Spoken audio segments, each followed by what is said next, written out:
chat here.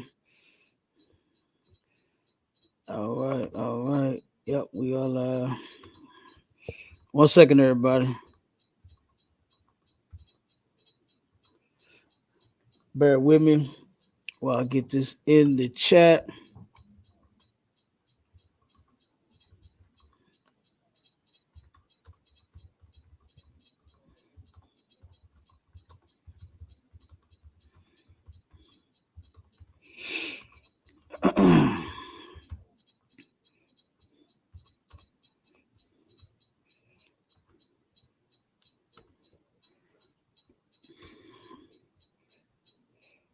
Bear with me, everybody. We get started in 1 second. Getting the live, getting the chat going. Got the link going in the chat. 1 second, 1 second.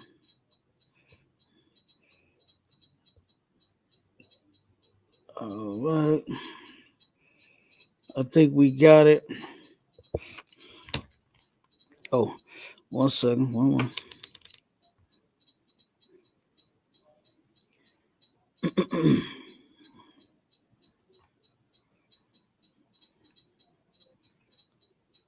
All right, let me put this in here.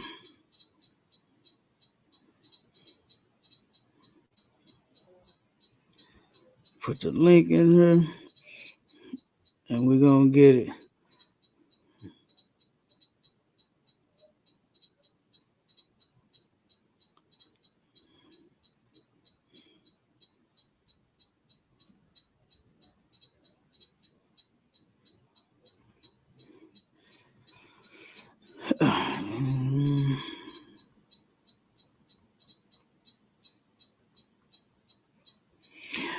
All right. Shalom, Israel. We are the ISUPK. Started out of 1 West 125th Street in Harlem, New York, under commanding General YAHANNA. And I am Captain K, the Goggle Bar. All right. Y'all already know. To all of my fans, I love y'all. To all of my haters, I love y'all too. All right. So today we're gonna be talking about this rise and this increase of school threats here in St. Louis. All right. And now 1 second.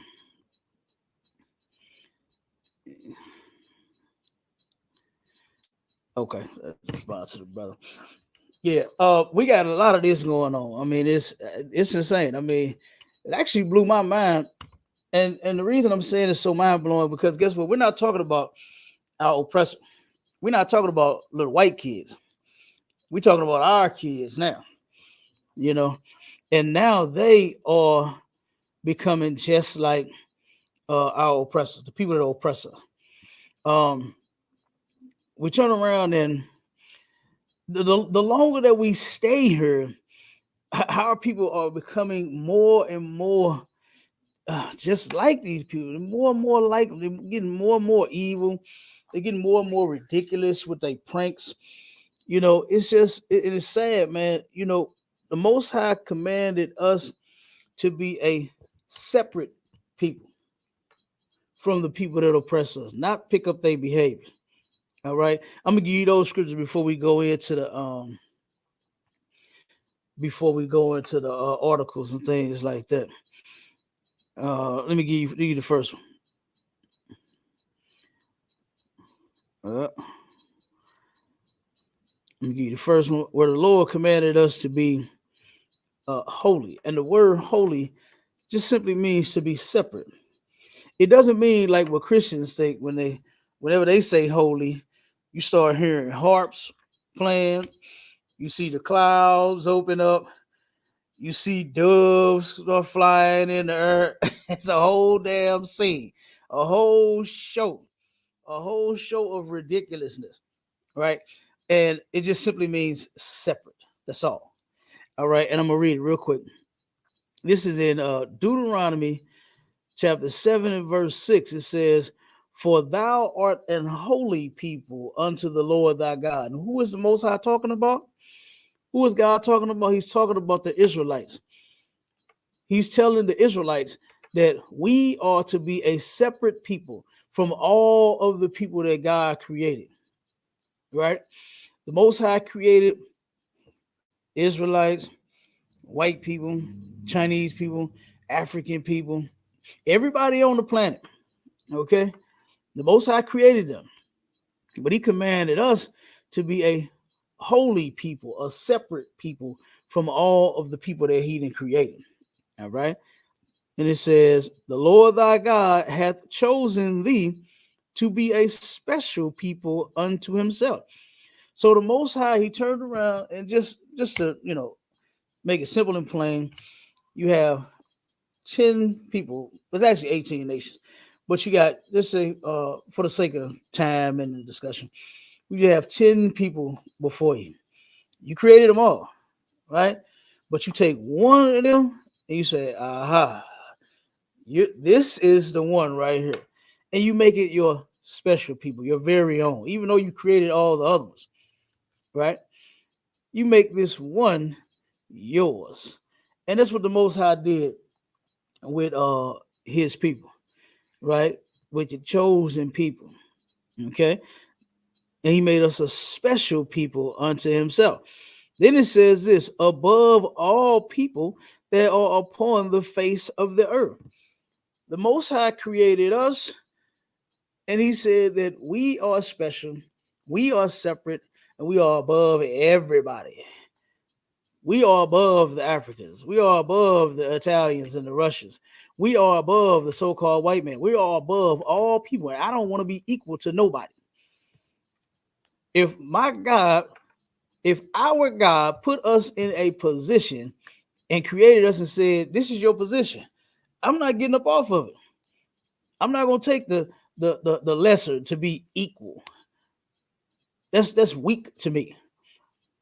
To when the Most High said we're not equal.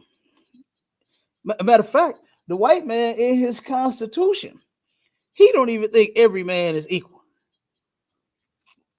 Because the all men being equal, guess what? It was some men in slavery. So it couldn't have been talking about all of us we created equal. And then talking about in God they trust. Yeah, for themselves. That's what they was talking about. All the men under their nation, within their nation, their people. It wasn't talking about everybody. All right. So this is the Lord right here saying this is where it started in the beginning. Way back in the beginning of the Bible is when it started. The Most High said that we are a holy people. That means separate. And that's what I'm saying about the different school shootings. Just almost everything that's happening. Almost everything that is happening, you don't turn around and we didn't just get this stuff on our own, right? It came from some other influence. And Satan, that's how Satan works. Satan influences you to do evil. And the first person that we look at to be evil, just like, is our oppressors, the so-called white man. We turn and we want to be evil, just like him. You want to sell drugs just like him. You want to use the drugs just like him. You want to be an unaliver just like him. You want to be a criminal just like him. The Bible says to envy not thou oppressor. Matter of fact, let me just get it. Since I'm quoting the scripture, let me just read them for you, so you won't think I'm making up nothing. All right. This is what it says in Proverbs 3:31. It says, envy thou not the oppressor, and choose none of his ways. When you think about white people, right? Like for the longest, black people had this thing of, and they still do, right? Of don't play with me, right? I remember, boy, I used to hear that so much when I was a kid. I started saying it myself. I would see somebody do something silly, and a person, whether it be a brother or a sister, they would check them real fast and say, "Hey, don't play with me like that. Don't play with me like that." Now, since what was that show, Jackass, right? Since that Jackass show, that was created by them white men. Now you got black people trying to be just like that shit. To where Negroes are, you see them making videos, and I don't think none of this shit is funny, actually. You got brothers that's going in stores. I seen one to where this Negro's acting like a jackass. And who he get it from? He got it from white people. To where the sisters be in the aisle, they can have on a dress, pants, shorts, whatever it is, right? And then he takes a broomstick and bends over as if he's doing something in the, across the aisle from the sister, and sticks the damn broomstick up her skirt, up in between her leg, like that right there. Like I'm telling you, that's one of them. Don't play with me like that moment. Don't play with me. I'm sitting there watching it. I'm like, man, like what the fuck is wrong with this dude? The way he's doing this, where you think it's okay, you think it's funny, trying to get views and likes for some stupid shit. They got another one where the brother is going and the sister is in the aisle and he come up, damn, I would like to eat that cake. Damn, can I touch that cake? Can I squeeze it? Can I squeeze the cake? Damn, that cake look like it tastes good. And then the woman like, excuse me, well, who you talking to? And then, oh no, the cake. And then he go grab the cake off the damn shelf. That's not funny, man. I don't think that shit is funny. That's ridiculous. That's ridiculous. And so many other things that I've seen where black people are following behind white people. And they think that this nonsense is funny. They got one cat that go around acting like he talking on his earbud. He got his finger in his ear. And then he walk up on you. Yeah, man, this nigga in these white shoes, man. I'll tell you, boy, I'll smack his ass. I'll do. And then the brother like, hold on, what? Like that's not funny. Like black people are not a silly ass, ridiculous people like white people. To where we just, do stupid stuff. That's normally and naturally not us. We don't play with each other like that. We don't do silly stuff like that. I would never take a broomstick and intentionally put it up a woman's skirt, thinking that you making a funny video, thinking that this is a joke. And our people get this filth from white people. And you need to give it back because it is ridiculous. The Most High said for us to live totally separate from these people, man. Not be like them. And I'm going to give you another scripture, then we're going to get to it. All right? Because our people got to learn, man. This stuff that you are doing, like you getting it from another people. And it's not funny. It's ridiculous as hell. And you need to fucking stop. That's what needs to happen. That's what needs to happen. And we're going to show you some more stuff that you need to stop today once we read these articles. But real quick before I read, well, matter of fact, now I'll read it and then I'll get an announcement. This is Jeremiah 10 and I'm sorry, verse 1. It says, hear ye the word which the Lord speaketh unto you, O house of Israel. Right? The house of Israel is talking about every Israelite, every black, Hispanic, and Native Indian. This is for you. All right. This is for you. It says, thus saith the Lord, learn not the way of the heathen, and be not dismayed at the signs of heaven, for the heathen are dismayed at them. So learning the ways of the heathen, we are not supposed to do that. That jackass junk that you Negroes love, like I done seen them pouring water on people, just doing all kind of stupid stuff, man. I never experienced that. I never even wanted to do that. I hung around all older people when I was young. And I thank God that I did. I skipped a lot of silly shit during, my young age, to where, a bunch of brothers and sisters I grew up with, they was doing silly stuff. I wasn't on that. I wanted to be like them old heads I was hanging with. Don't play with me like that. You understand? Don't play with me like that. Real simple. So I let them have it. But I skipped a lot of that. And I thank God that I did. Because it's like, just I've seen videos of people when they I guess family or friends or whoever it is sleep around them. I've seen them putting stuff in their mouth like this. That's ridiculous, man. That is so ridiculous. We are learning these things from our oppressor. That's where we getting this mess from, man. We getting it from the people that rule over us that are so ridiculous. That put everything gay on every movie, every commercial.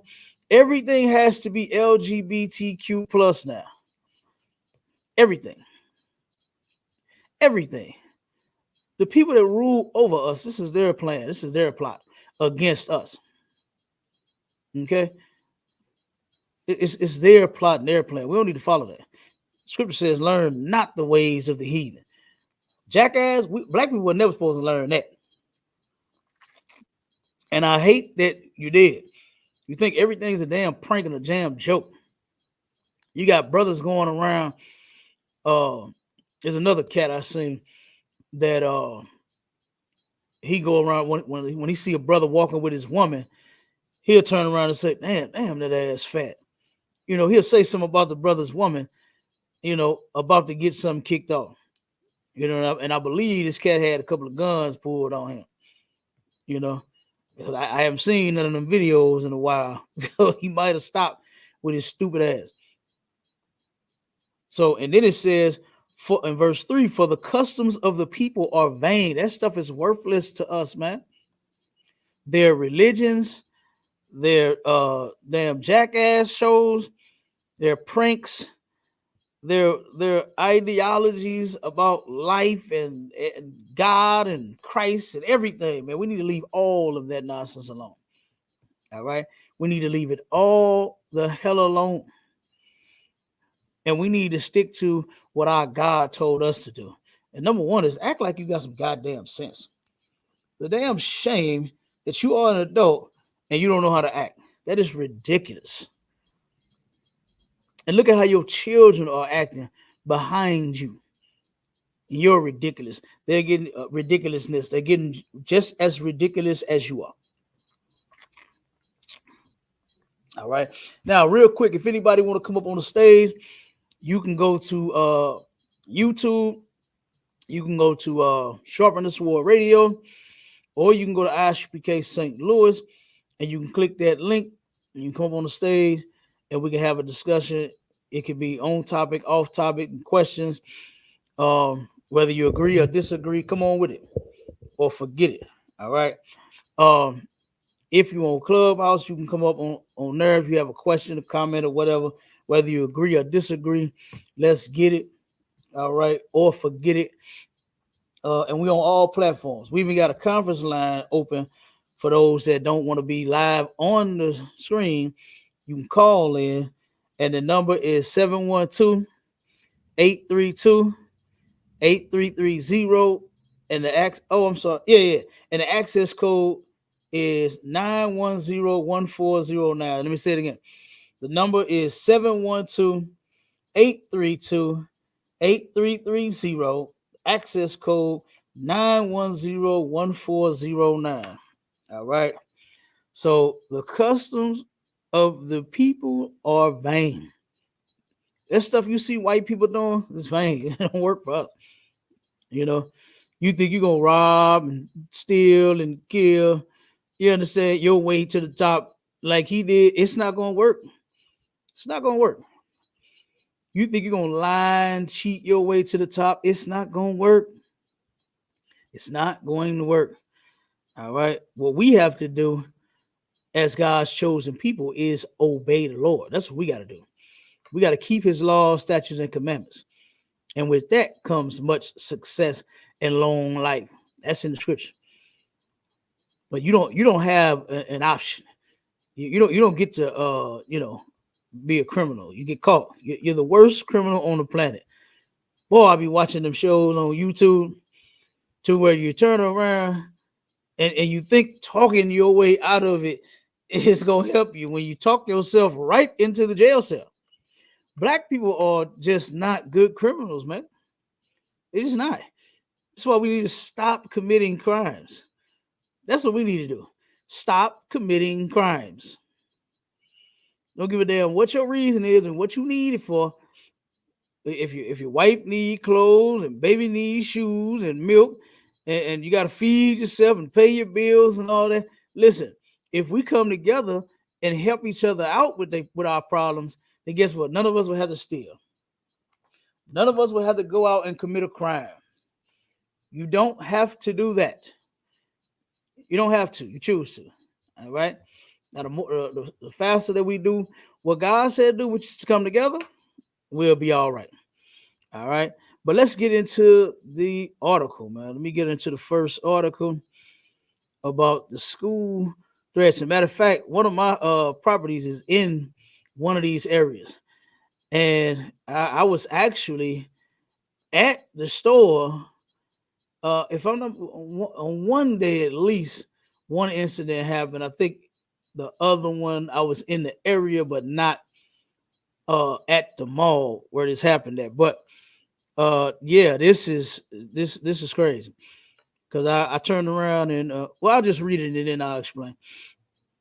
So we got let me see. It says Missouri police to fine parents for school shooting threats and fights. It says St. Louis, as a surge of violent threats disrupt area schools, the St. John Police Department is putting its foot down. Chief of Police Paul Anderson said the department will begin to strictly enforce St. John's parental neglect code that allows officers to issue summonses to parents for the criminal actions of their children. All right.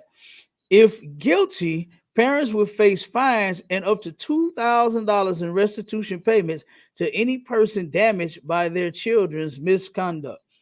All right. So now they're not going to let you parents off the hook. Okay? They're not going to do it. It's getting out of hand. It's a surge. It's been happening more and more and more. It's like I woke up one day and all these articles on my phone about this school having a school threat, this one having a school threat, this one, somebody called and threatened the school like this, somebody called and threatened somebody like this, somebody come like, God damn. It was like too much. And so now they're going to start fining you parent. When they catch your children doing this stuff, they're going to fine you. You're the parent. Listen, you can't do that stuff that you do in church. Talking about, oh, I'm gonna just leave you in God's hand. Not now. Not now. They're gonna be in the hands of St. John's Police Department, and then they're gonna put them right back in your damn hands, and they're gonna lock your ass up right next to them. They're gonna cuff your hand right next to your damn child's hand. That's what's gonna end up happening. And then you're going to pay for the crime that your child is committing. And we got to do better with raising these kids. We got to do better with raising the kids. The ISUPK has a solution for baby kids. We got it. Our children, guess what? They baby kids. But they're missing something. They're missing something. They're missing being taught properly. They're missing the proper guidance from their parents. They're missing their fathers. Oh my God, let's not even talk about that. Because you sisters will put a Negro out in a heartbeat. Talking about you don't need nothing but your kids. But what do your children need? What do your kids need? I heard all the time about what you need and what you don't need. What about your kids? Do you ever think about your children? Do you ever once say, you know what? Do my kids need their father? Do they really need their daddy? They just might. They be crying. The mothers don't know in most cases that the children in the damn room screaming and crying for their goddamn father because they miss them and they want them in their life. But because you are such a selfish individual, you You got all these excuses. Y'all done grew apart. Grow back together then. Y'all argue too much. Stop arguing then. Y'all unhappy. Get happy again. Like it's not rocket science. It's not rocket science. It just takes work. And a lot of our people just don't want to do no goddamn work, especially when it comes to being with each other. I don't understand it. Shalom, warrior. I don't get it. Do you understand it, Abon? When it comes to our relationship, that's the last place a person want to put in some work at day. When it comes to a man being with his woman, a nigga be like, oh man, I'm done with that. I ain't finna put up with that. I don't want to put in no work. When it comes to a sister being with her man, I deserve to be happy. All that crazy stuff. Well, what about the work that you should do to put into each other? Because you got kids now, and look at what your kids is doing. Pull that article up for me. The one in the layout, the first one. The kids, I just read it so far. What happened out in St. John is the parents. It's been this surge in threats, school threats and fights and stuff like that. It's happening all over the city and county of St. Louis, to where now they finna start holding the parents responsible, and they're gonna end up paying. It says Chief of Police. I'm gonna read it again. I'm gonna let you take over. It said Chief of Police Paul Anderson said the department will begin to strictly enforce St. John's parental neglect code that allows officers to issue summonses to parents for the criminal actions of their children. If guilty, parents will face fines and up to $2,000 in restitution payments to any person damaged by their child misconduct. So they're gonna pay fines, plus you're gonna be ordered to pay up to $2,000 in restitution. So, say for instance, if the child, say your child, like for instance, the one fight with the white girl out in Hazelwood. Now that right there, I hate that because she actually started that. That white girl started that fight with that sister. You understand? She started that whole thing, and because she got her ass whooped, now everybody's so sad for her. She shouldn't have started. You understand? You don't start something that you can't finish. We all know that in the hood. You understand? We all know that in the hood. If you start something, boy, you better finish it. You better finish it, or leave it the hell alone then. Right. But because she got dropped on that big dumb blonde head of hers, everybody wants to be sorry and straight through the book at that little sister, didn't they? Yeah. Oh, I hate that. You understand? Our oppressors get away with murder. They always get something kicked off, and then they always whining and crying afterward. And then they always vilify the damn black person. It's always us that turn around, and now we got to feel bad because of what this little bitch started. She shouldn't have started nothing that she couldn't handle. She thought that little sister was a joke. You understand? Right. That little sister defended herself, put hands on it, and put her head on the damn concrete. Now, that'll teach her a lesson to go around bullying someone. That's what she was doing. The white girl was the bully. Right. The white girl was bullying the black girl. And the sister said, you know what? Oh, no, not me. And she defended herself. She defended herself. And then they turned around and made her to be this worst little girl in the goddamn world. Like, I hate that. Oh, I hate that. You seen that? Okay. Oh, my God. I hated that.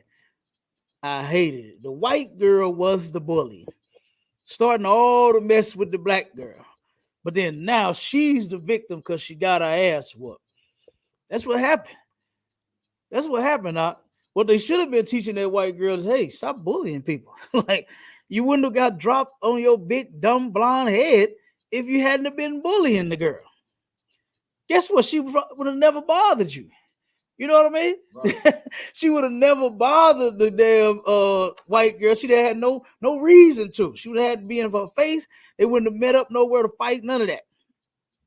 But the sister was tired of her being bullied by that damn white girl, and she defended herself, and then she is the one now that's the damn criminal, all because the white girl got hurt. And that's just how they do. They always whine and cry their way to attention and to the spotlight, instead of saying, "Oh, okay, you was bullying her. Oh, that's why your neck broke. Right. That's why your head hurt. That's why your eye black. Both your eyes. Yes, both of them. All right, go ahead. Go ahead. Ain't this the school we went to, Rittner? Rittner, right? We went to the same school, right? Oh, you talking about in the article? Oh yeah. You already know. We've been yeah. We've been kicking their ass, and it's for a reason. This is the home of the so-called County Brown. Yeah. That's where that's County Brown, right? Yes. They ain't taking their name no more, but we know who they are. Right. They got white sheets up in the station somewhere. You know. And that's who they are. These County Brown. Yeah, you know. And these students that our kids going up against are their children. So it ain't strange it's gonna be some violence. We've been kicking their ass, Cap. Yep. I done had a fight with a couple of them. Yep. My homeboy Rondell done beat up. Oh yeah. Hell yeah. Yeah, it used to go down.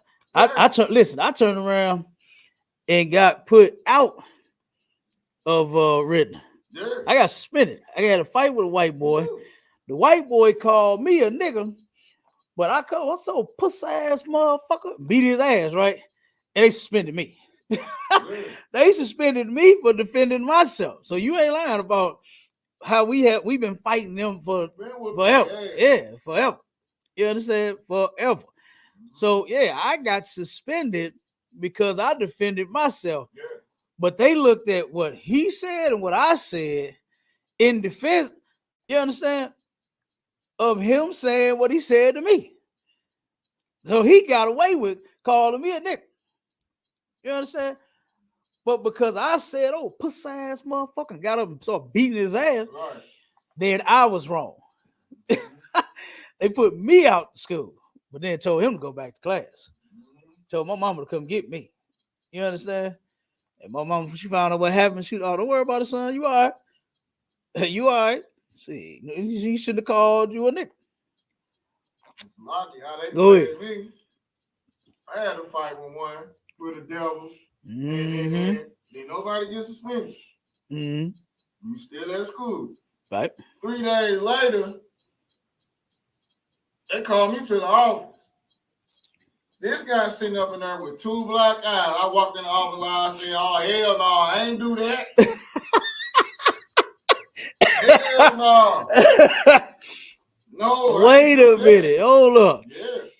So because he turned red first and then turned black, you beat the brakes off of him. It wasn't but I punched him one time and he started wrestling around on the ground and he broke it up. Right. Hey, but that one punch black both of his eyes. I punched him. Damn, mom. I'm cursing like never before, Cap, when I walked in that door like, "Hey, that wasn't me." Right. His daddy must have. I said, that's what I said. I better probably went home and yeah. Right. If you got that one hit of quitter, all I seen was jail when I walked in that door. I looked. What'd you say? You ain't do that. No, sir. Man, look, I'm telling you, but yeah, you right. We've been dealing with that for the longest. Damn right. Amen. There has been, and it's always gonna be a fight here. Well, and as we are amongst our oppressors, because they hate us and they lack self-control. They can't help but to start something with us. That's how it happens. In most cases, they are the ones that end up starting the incidents with us. That's how they do it. I was called the N-word, and then because I defend myself and I say something that they deem worse than what he said, they put me out of school. Here you go. You done the black both his eyes, punched him in his head one time, and black both his eyes, and now they ready to put you out and put you in the juvenile. They ready to put you in juvenile behind it. Man. Yeah, but we've been dealing with this for the longest, and then now, like I said, what's happening is we are starting to become like our oppressor. We're getting more and more like them now. Because I was breaking down the pranks, the Jackass, the show. You remember that show that came out, and how black people doing all this silly stuff now. When it comes to our women, they want to be just like the white woman. You know, our brothers want to be just like white men. You know, all of the crime that happens here in St. Louis, the black on black crime. You know, brothers has gotten that mess from our oppressors. You understand? Our oppressors. While white people glorify what's they people? John Gotti and the mafia and the mob and what's that one? It was one show on Netflix. I can't think of the name of it right now, but it was with two different mob families. Two big mob families was going against each other. You understand? It was crazy. But yeah, they glorify that. Look at what they used to do with the Tommy gun back in the day. Yeah. They used to pull drive-by. They did drive-bys before niggas even thought about doing drive-bys. Yep. Right? We got it from them. We would see it in their movies. Why? Because they actually did that. They would get out with their Tommy gun and blast everybody. But now we are the worst people on the planet. And we got it from you. Our people got it from our oppressors. And this is why it's up to us to turn around and lead our people back to the Most High. We got to lead our people away from that horrible, horrible influence that they didn't got from white folks. And now we got to turn around and obey our God. We got to serve our King, Christ. All right. So read some more of that article. I'll read the next paragraph.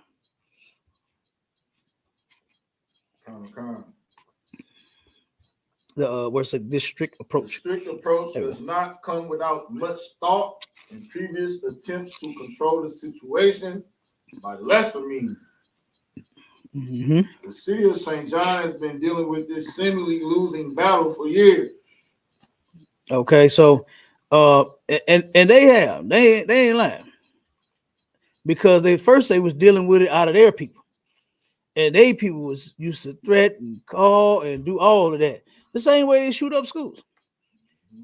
The same way they go and have a school shooting, mass shooting somewhere. What was that? The post office was notorious for having mass shootings quite often, right? Okay. What was that company? Was it ABM? Yep. The one that had the shooting, the mass shooting in it, where the white boy got fired. It came in unalive. Wasn't it like 13 people or something like that, or more, or something like that, or 20-something people? Turned around and unalive 13 or 20-some people. I can't remember how many people. He shot about 50 of them, wasn't it? Mm-hmm. He shot about 50 workers. I had to look the article up and get the correct numbers, but it's high like that.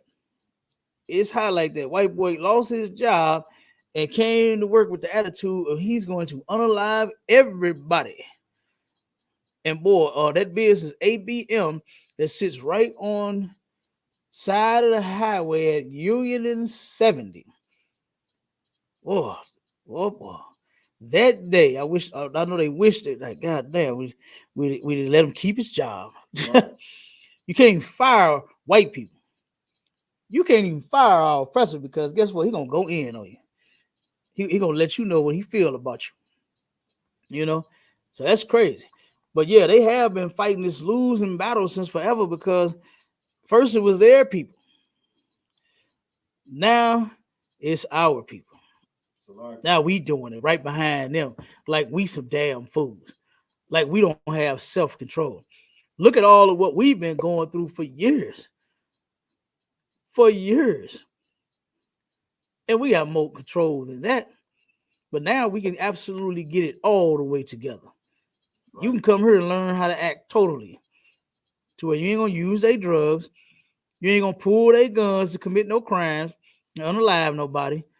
You ain't gonna be tearing up their malls and their stores and their businesses and doing all that and robbing them blind. You ain't gonna do that. You come here, you're gonna live the way that the Most High told you to. Go ahead, Doc. Oh, I just want to piggyback on what you said about how we getting these ideas and things that we're doing, like those shooting up, them shootings and stuff like that. Mm-hmm. Case in point being the brother Cookie Johnson. Remember, he did his shooting, his little rampage or whatever. But they did so much to stir that brother up. They was straight dry messing with Cookie Johnson. Cookie. Was it Thornton? I thought it was Johnson. I thought it was Johnson. I'm gonna look it up for you real quick. Yeah, Cookie. I thought Cookie Thornton. I thought they was just dry. They were messing with him. You know what I'm saying? Right. Making a public mockery out this man. You know what I'm saying? Mm-hmm. He lost it. You know what I'm saying? He lost it. He got fed up. But like you said, all those shootings and mass shootings and drive-by and everybody up and committing those acts of violence is from what we learned from the oppressors. Yeah, absolutely. Yeah, and they pushed that butt. They pushed that man buttons, man. And they, right. They did all those things, man. They ain't talking about their side of it though. Oh no. When we hell no. When they snap, they can jump out a window and mass alive people. And yeah. Like, oh, let's talk about it. Let's examine his brain and let's sit him down. Let's put him in a psych ward and Malibu, Patches Malibu. Right. Resort where we can get to the bottom of this and all these things, but no, you get that for Cookie. You gotta do Cookie all the way in. You know what I'm saying? Right. And not even talk about the factors that led up to him doing what he did. Right. Yeah. Right, and absolutely, and it was Cookie Thornton, and it was February 7th, 2008. A gunman went on a shooting rampage at a public meeting in the city hall, leaving 6 people dead and a 7th injured in Kirkwood, Missouri, a suburb of St. Louis. So what ended up happening, like the brother was just saying, Cookie Thornton, the brother owned a business, and he had his company vehicles parked at his home. And they was constantly giving this brother tickets, just messing with this brother for him because it's in a predominantly white neighborhood. And of course, his neighbors was in on it, calling on the man all the time about his trucks. I forgot what business he had, but they was calling on him about his trucks and just bothering the dude. And I think it was one time he went on vacation. I think what clicked, I had to check it again because it was a while ago since this happened, but I believe he went out of town on vacation and he came back and he had a whole bunch of tickets on his vehicles again. And that's what sent him over the top. Like you said, it took him over the top. He was like, man, hell with this, and the brother got tired of St. Louis and what you say, the unjust system. No justice in their justice system. The brother, he got tired of no justice being in their justice system. And he went and he took matters into his own hand. Now, the one thing that I will say is I understand where that brother is coming from. Right. But don't take matters into your own hands like that. Right. Come here. You understand? Keep your head level. Keep it cool. Don't overreact. You know what I mean? Because you're in a situation. The brother, he snapped. Like you said, he snapped. And I get it. I understand. Because white folks have been oppressing us for so long. I mean, goddamn. You know what I mean? And at this point, all black people want to be is just left alone. You just don't want to be bothered with you crackers every goddamn day. You always up in our face. You got Karens. They didn't did it so much about they didn't name it a term called it Karen. And Ken. Now they got Ken, yeah. Karen and Ken. To where you got white people bothering black people. This is insane. And then for some odd reason, it's us. We the worst people on the planet. When what what was the one video where the brothers was barbecuing in a park where you can barbecue at? Right. In a park where you can barbecue at. And then this woman, this devil approaches these brothers as if they're committing a crime. The ones, who's that was selling the bottled waters, that had the permit, had the city permit to sell waters. And here come a Karen telling them they need to get out their neighborhood. They need to stop selling water. And I could go on and on and on. Parking spaces. I seen a sister trying to park where, you know how two cars meet up in a spot, right, and whoever get in it. Now, of course, you think in your mind you just saw it first. I know both parties is like that. But whoever get in there first, then just it didn't happen to me. You understand? I'll be like, God damn it, got my parking space. But I'll go find me another. I don't go and approach the person that's on a public parking lot, you know what I mean? Like a store, like a Walmart, a Target, a gas station, or something like that. I don't approach nobody saying, hey, you just parked in my spot. Ain't your goddamn spot. It's public.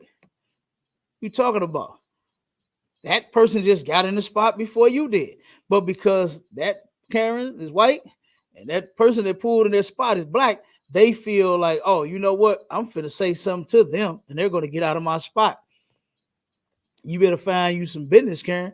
That's what you better do. That's what you better do. Yeah, it was kids selling them bottled waters. Yeah, absolutely. Mm-hmm. Absolutely. Absolutely. They don't want our kids doing nothing. They don't want us doing nothing. They want to make America great again.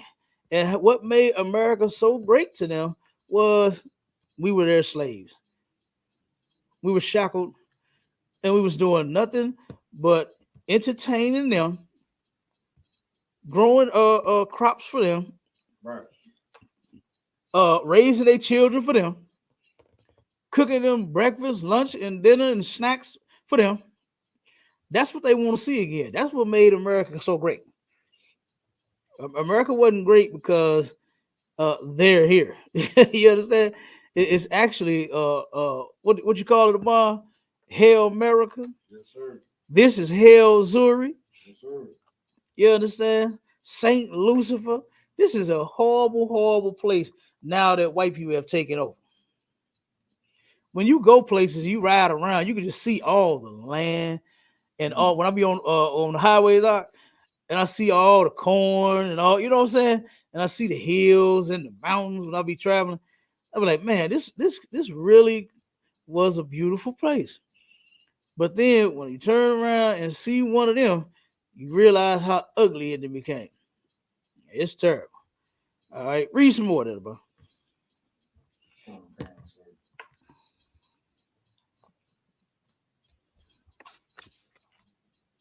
St. John Police Department is one of 4 police departments that responded to the Richmond School District over the past week, after their district received multiple threats of violence, with one resulting in a former student's arrest on school ground on Tuesday. The 16-year-old has since been charged with terrorist threat in the first degree, unlawful use of a weapon, and resisting arrest.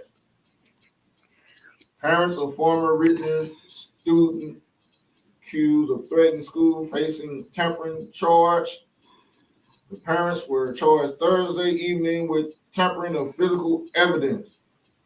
But school threats are only part of the problem.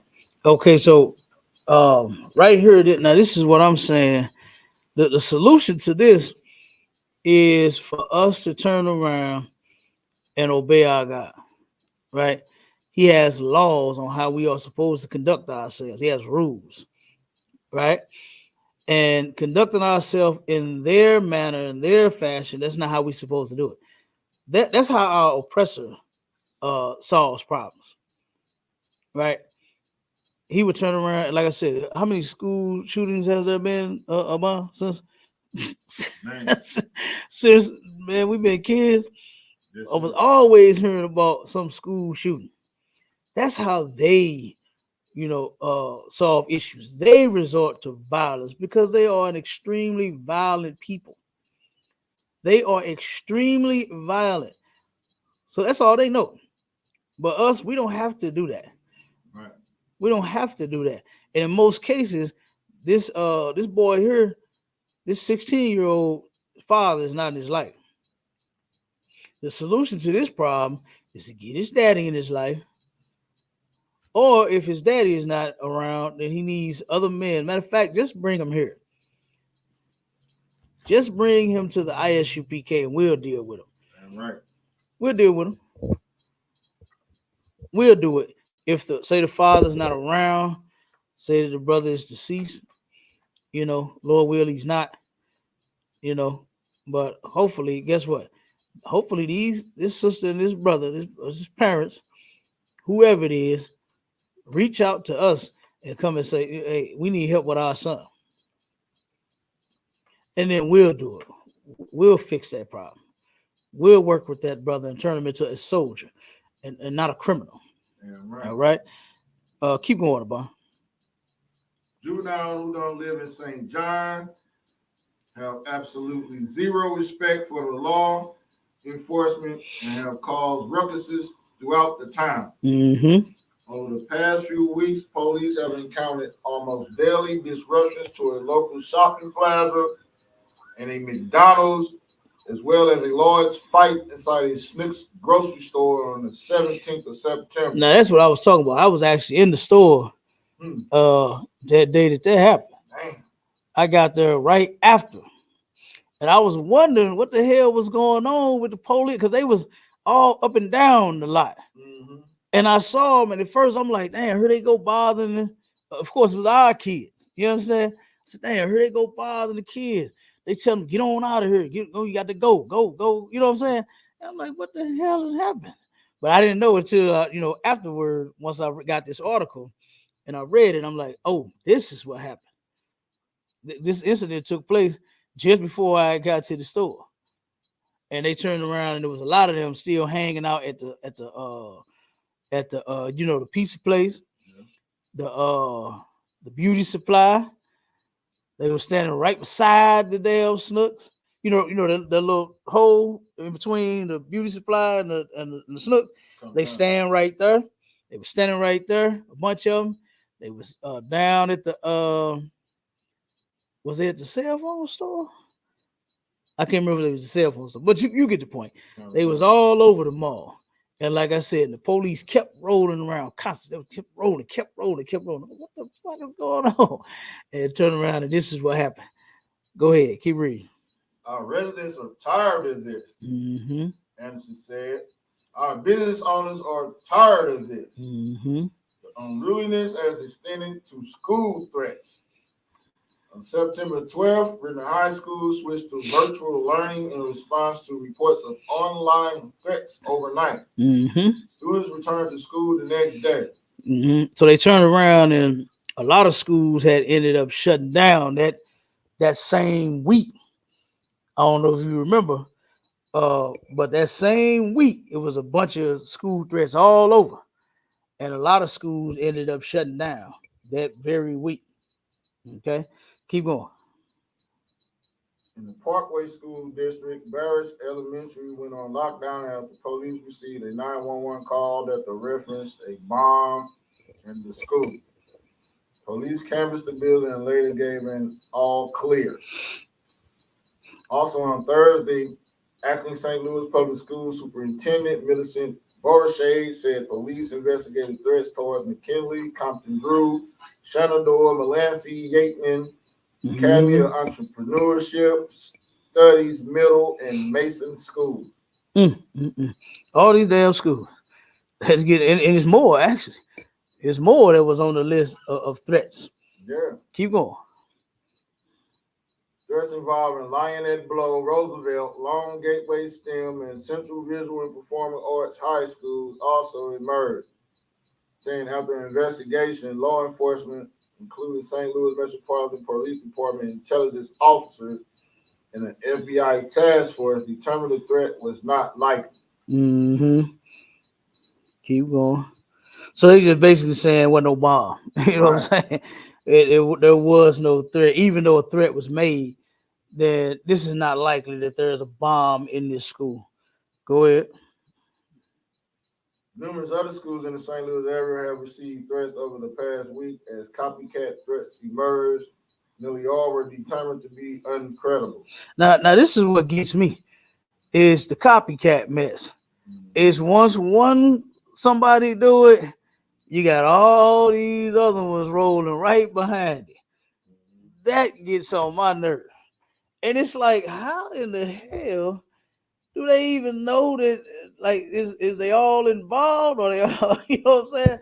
You be wondering, make you wonder, like, how do 10 different kids from 10 different schools get caught doing the same copycat mess, one behind the other? You know what I mean? It's crazy. I'm gonna have you switch real quick. Go ahead. I'm looking right here on this list. In the second list, and it got down to Francis Howell. You know they don't play about Francis Howell. Francis Howell is where the uppity people got them devils going. Francis Howell School District is where all the money from St. Louis public schools and all the NACRE money is funneled into. You know what I'm saying? Right. When our textbooks and walls are closing in, we ain't got no air conditioning and poor food choices. All that money go to Francis Howell. Yeah. Now you threaten Francis Howell heads for the road. You know what I'm saying? That's probably why they feel about to charge these NACREs for their kids out there in these counties acting up. Right. Because, like we said, Rittner is St. John. That's the original county Brown. Come on, man. They not playing. Yeah. Y'all want to fight around out here in Rittner? We're gonna show you. Right. And then the fines. Okay. The fines gonna turn into just like the stipulations with the child support. You can't pay. You gonna get some jail time. Right. They're gonna take your driver's license. They're gonna do something. Right. Yeah. Ain't that horrible? Yeah. To where, brother, if you can't pay a monetary amount, and then actually that's illegal in this country. Yeah. For any man, any woman to go to prison for owing a certain amount of money. Yeah.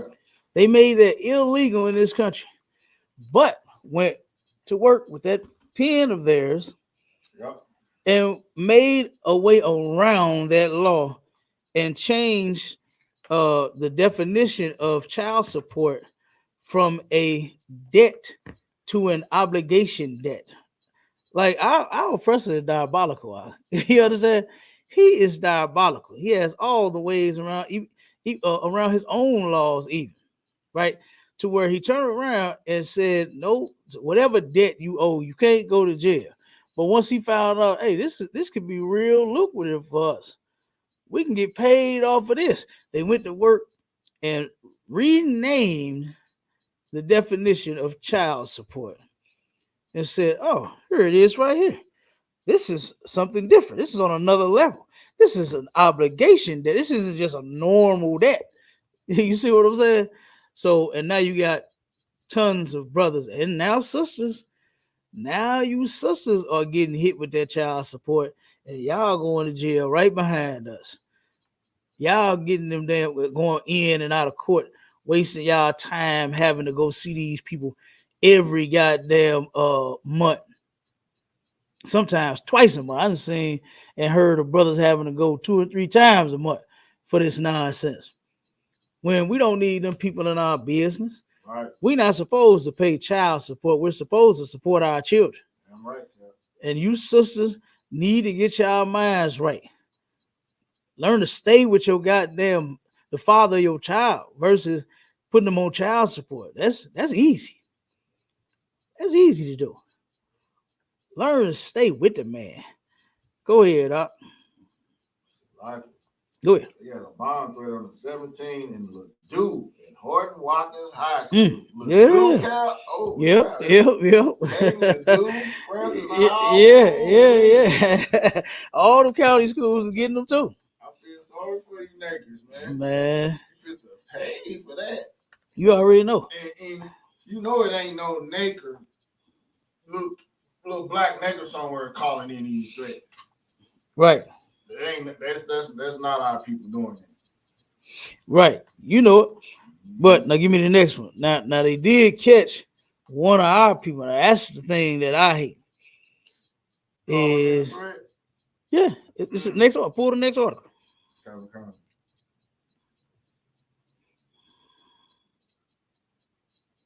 Oh, they got this picture and everything. Ain't he a juvenile? Yeah. Oh, yeah. You know they usually don't put juveniles' faces on pictures and their names and stuff. Oh yeah, they finna make an example. They finna make an example out of you know it's like they with that. Yeah. They with making an example out of us about everything. They don't give a damn. Go ahead, I'll read that. Teen charged with threats to Hazelwood and other area schools. A teen has been charged Friday with making threats on social media directed at several local schools, many of them which are located in the Hazelwood School District. St. Louis County prosecutors have charged 18-year-old, 18-year-old Sean Scott with one count of first-degree terrorist threat. He is confined in St. Louis County Jail on a $50,000 bond. According to the St. Louis County Police news release, Scott created an Instagram account with the username SchoolShooter314 and 618. He used the account to post a picture of two rifles with captions listing upcoming dates and school locations. Most of the locations included the posts are located in the Hazelwood School District. Also included in the caption were dates and school locations in Jennings and St. Louis. Police said the posts were made around 12:42 a.m. Thursday, and the investigation led them to Scott's residence where he was arrested.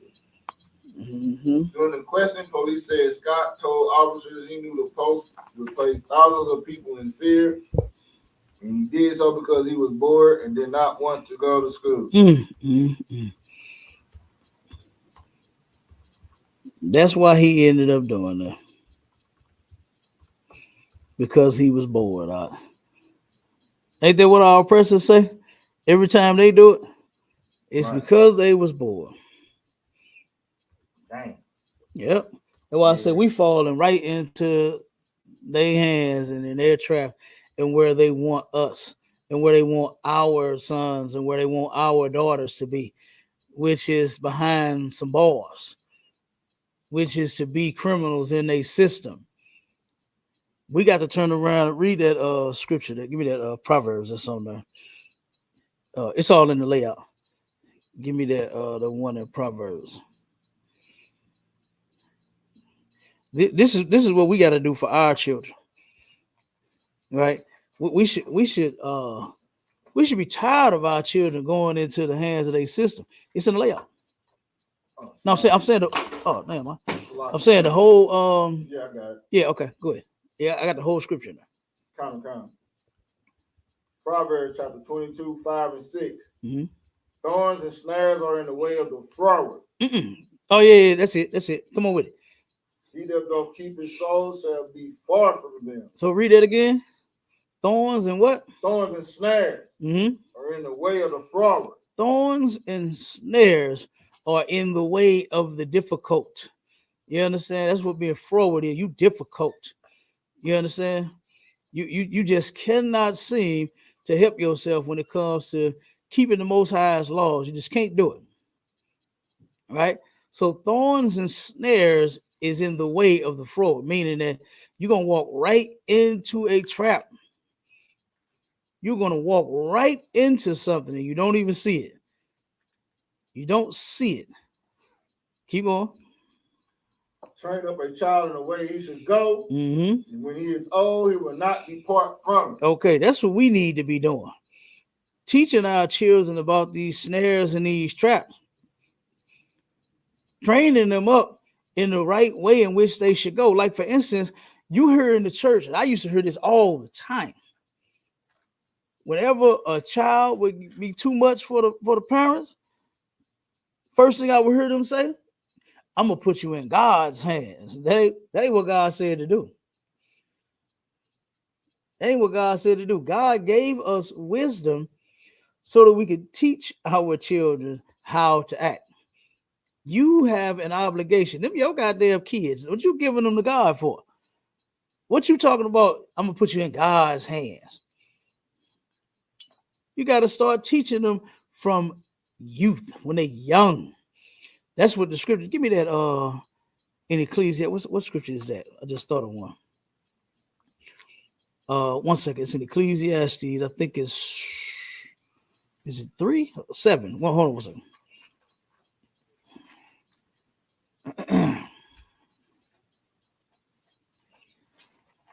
It's in the Apocrypha. Yeah, Ecclesiastes 30. Well, 7 and 23. This is in several spots. It's in 30 and it's in 7. In chapter 7 and chapter 30. 7 and 23. Yeah. Counter sir. Ecclesiastes chapter 7, verse 23. Give you that one first, and we're gonna go to 30. I'm gonna show you. This is parenting right here in the Bible. All right. You don't go taking your children to God once you feel like you can't handle them. If you have issues, you know what you can do? You can get some counsel. All right. You can get some counsel, and we'll help you with your badass kids. Because those are our little brothers and our little sisters. And we definitely don't want them going into the system. We don't want them committing crimes. And the oppressor, all he wants to do is unalive them anyway. So to keep them safe from all harm, guess what? We'll help you raise your children. We'll help you teach your children properly. Right. We'll do that too. All right. Keep going. Ecclesiastes chapter 7, verse 23. Hast thou children? Do you have any kids? A lot of people ask somebody that, right? Right. Brother meet a sister meet a brother. They often ask them, do you have kids? You got kids? You be at work talking to your co-workers. The new person that got hired, and you just sitting down and just talking over, y'all lunch break. Oh, you married? You got kids? Oh, okay. Part of town you stay on? Oh, South Side? Oh, okay. Okay. Something like that. That's how it goes. So, hast thou children? Listen up. For you out here that's got baby's kids. Read. Instruct them. Do what to them? Instruct them. No, put them in the hands of God. Instruct them. I'm gonna put you in the hands of the Lord. What it say? Instruct them. Instruct them. You have to teach them. And guess what? A parent's job is never done until they become an adult. And then, hell, when they become adults, you still gotta instruct them sometimes. They still need a little instructing when they are adults. Because they just don't have it all together sometimes. Some are different than others. Some might be a breeze. Some you turn around and you help them with their homework, boy, you can show them one thing and they got it. And they never need help with their homework again. But another child can turn around and struggle every assignment. But those, nevertheless, them your kids. You must instruct them. Keep going. And bow down their neck from their youth. Bow down their neck from their youth. Not when they get old. I've seen that happen. You understand? I remember some of my partners, man. I remember cats was taller than me. You understand? 6 foot damn tall. And the mamas is trying to whoop the damn 16-year-old is damn near 7 feet tall. You understand? Big as a mug. And here you come trying to whoop this damn boy. You know, you did it backwards. You did it backwards. You're supposed to do it when they're young. But a lot of these parents are so into spoiling their kids. Do you even understand what the word spoil means? You're ruining them. That spoiling mess is ruining these kids. And they think it's cute. The parents think the shit is cute when it's not. Because guess what? All of that spoiling that you're doing, you're not going to like that one day yourself. They're going to get out of hand with you with all of your spoiling because you spoiled them. and they're going to do it to you too. All right. So you have something to do with your children, which is instruct them. Now go to go ahead, Bond. Come on with. And another mistake they make with bad parenting is raising them as like they're equal, like we're friends. Mm-hmm. Mm-hmm. They do that a lot too. They do. They do. They often try to be friends with their kids. Yeah. You know, I remember my mama, boy. She nipped that in the bud real quick. She said, "Son, I ain't your damn friend. I'm your mama." That was what my mama told me. That's what Arlette White told me. I ain't none of your damn friend. I'm your mama. She nipped that in the bud real quick to where that was not gonna be an issue. I'll tell you.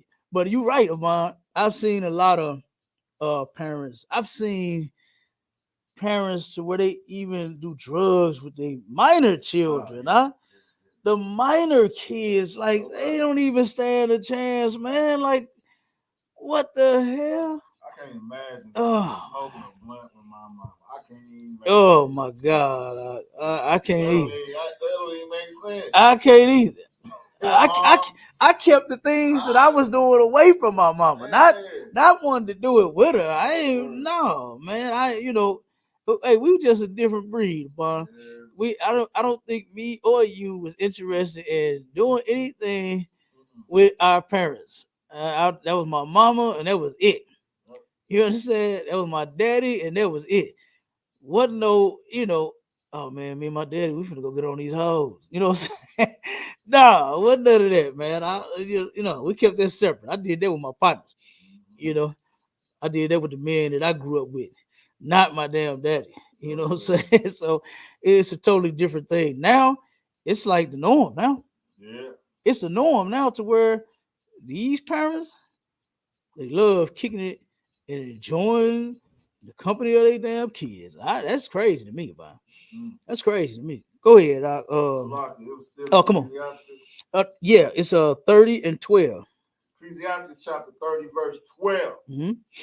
Bow down his neck while he is young. So same thing, vice versa. You understand? If you have children, you bow down their neck when they're young. All right. Keep going.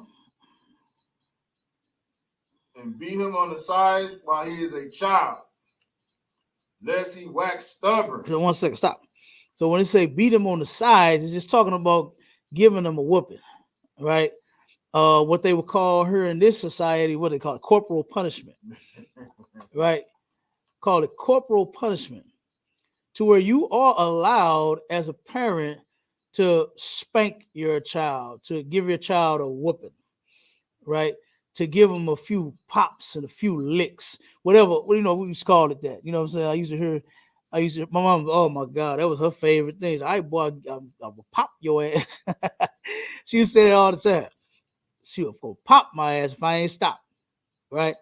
But what do they use? The paint stirring stick at Home Depot, the little one. Don't be taking the, what you call it? The whoop whoop.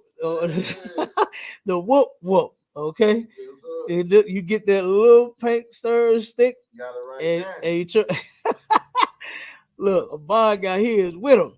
He got the whoop whoop. Yes, okay. It's nothing wrong. It's not unlawful for you to pop your child, to give him a whooping. It can't be in excess to where it's abuse. That you cannot do. Right. The Bible is okay with you giving your child a whooping to correct them. Being abusive, that's something else. They'll call the police on your ass and you'll go to jail because you're not supposed to be abusing your children, right? You can whoop them. You can use the whoop whoop. You can pop them. You can do that for correction, but you can't do it because you are abusive. All right.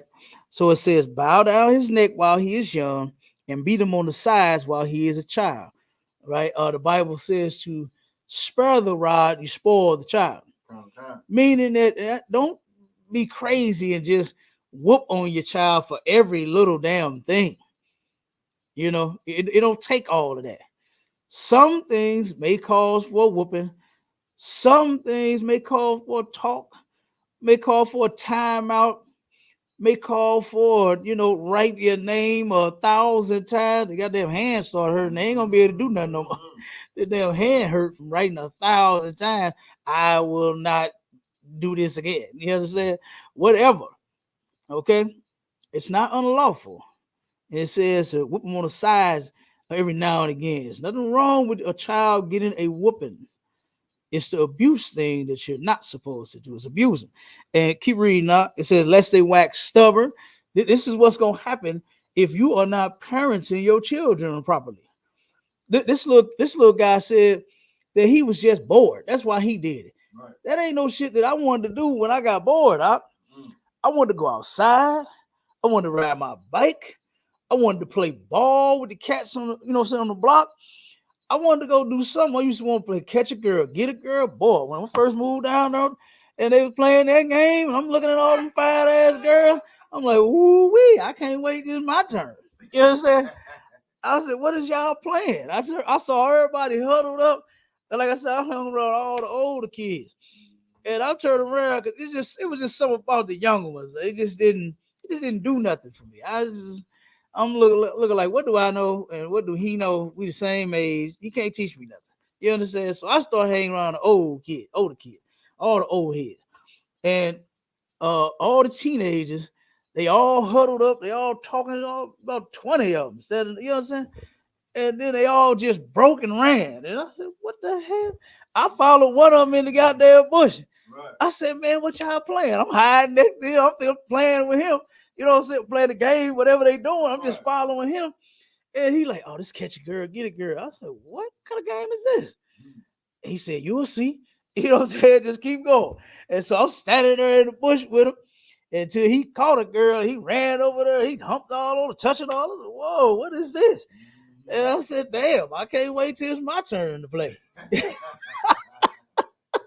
So, like I said, that's what they was doing. That's what the older kids was doing when I moved down there. Goddamn, they playing games like that, But when you not teaching your children properly, and I'm not saying that that's a game that we should teach our children to play.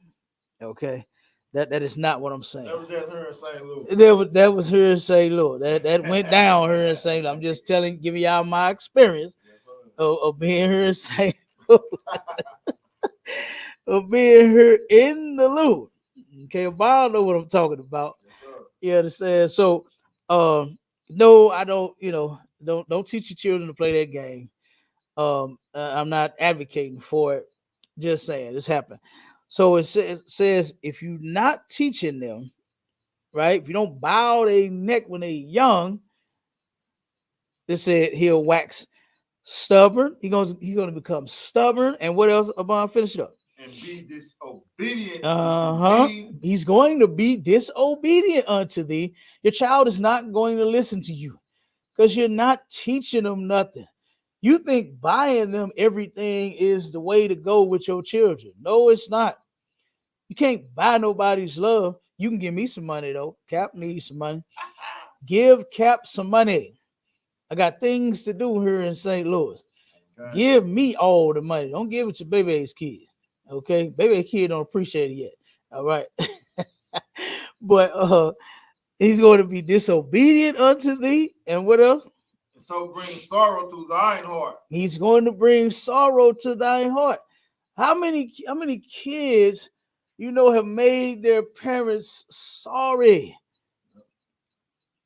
Made them sorry. Getting phone calls from jail. Turn around to find out you done committed some kind of crime on the block. Or around the block, around the corner, any damn where. Find out you done did something wrong. Find out you been going in mama daddy's stash and taking you a couple of dollars out the what was up under the mattress. You understand? Do they still keep money under mattresses? I hope not, because everybody know where to go. You understand? But they done found out your little fingers been up under their mattress, taking their money. You're gonna bring sorrow. when your child is going to bring you sorrow when you're not raising them properly. When you're not raising them properly, you can bet your bottom dollar on that. That's what the Bible say. They're going to bring, so they're going to be stubborn. They're going to be disobedient unto you, and they're going to bring you sorrow. Right. So that's what that little brother brought. Sorrow on to his parents, man. Yep. For him simply being bored. That's ridiculous. Like I said, bring him to the ISUPK. We'll have some work for him to do. Give him some push-ups, run some hill, or we'll make him exercise to where he'll have a lot of shit to do then. He'll have something to do. He won't be bored anymore. Yeah, all right. Go give me the next article, Bob. Oh, matter of fact, if I'm not mistaken, I believe it is. Let me see. Open up the next one. It should be down. Let's see.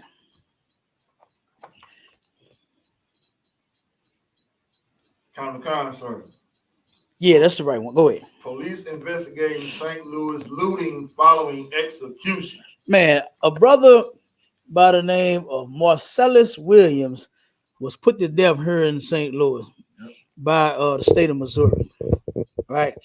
Which they say they had no evidence for. Now, I found an article where they claim they did, and we're gonna read that, and then we're gonna read the other article after that. But they turned around and go ahead, read some more. Police are looking to cause for chaos on social media in the wake of Tuesday evening execution of 55-year-old Marcellus Williams at the state prison in Bonne Terre. Looting has temporarily closed and stored the Kids Foot Locker on Grand and Page Boulevards in North St. Louis. Police can't say for sure if there's a connection, but they do know this. Shortly after the execution, there was an uptick in social media chatter about looting St. Louis stores in response.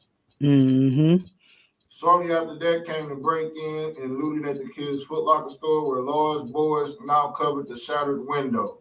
Right.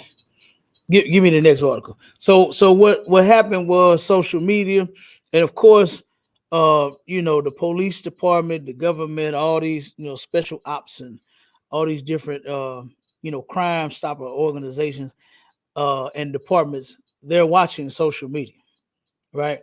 So when you post something like "we finna tear this place up," or what I'm saying, whatever it is, whatever the reason is, being angry, I understand, because I hate to see an innocent brother or sister be mistreated in this place too. I hate what I saw on that video with Sonya Massey. I hate what I saw that happened with that sister Sandra Bland. I hate what I saw on that video of that 12-year-old kid, Tamir Rice, that was playing with a toy gun in the park. You know what I'm saying? I hate that. You understand? For me to see what happened to a little kid, a drive-by be done on a 12-year-old playing with a toy. Boy, that was terrible. That was terrible.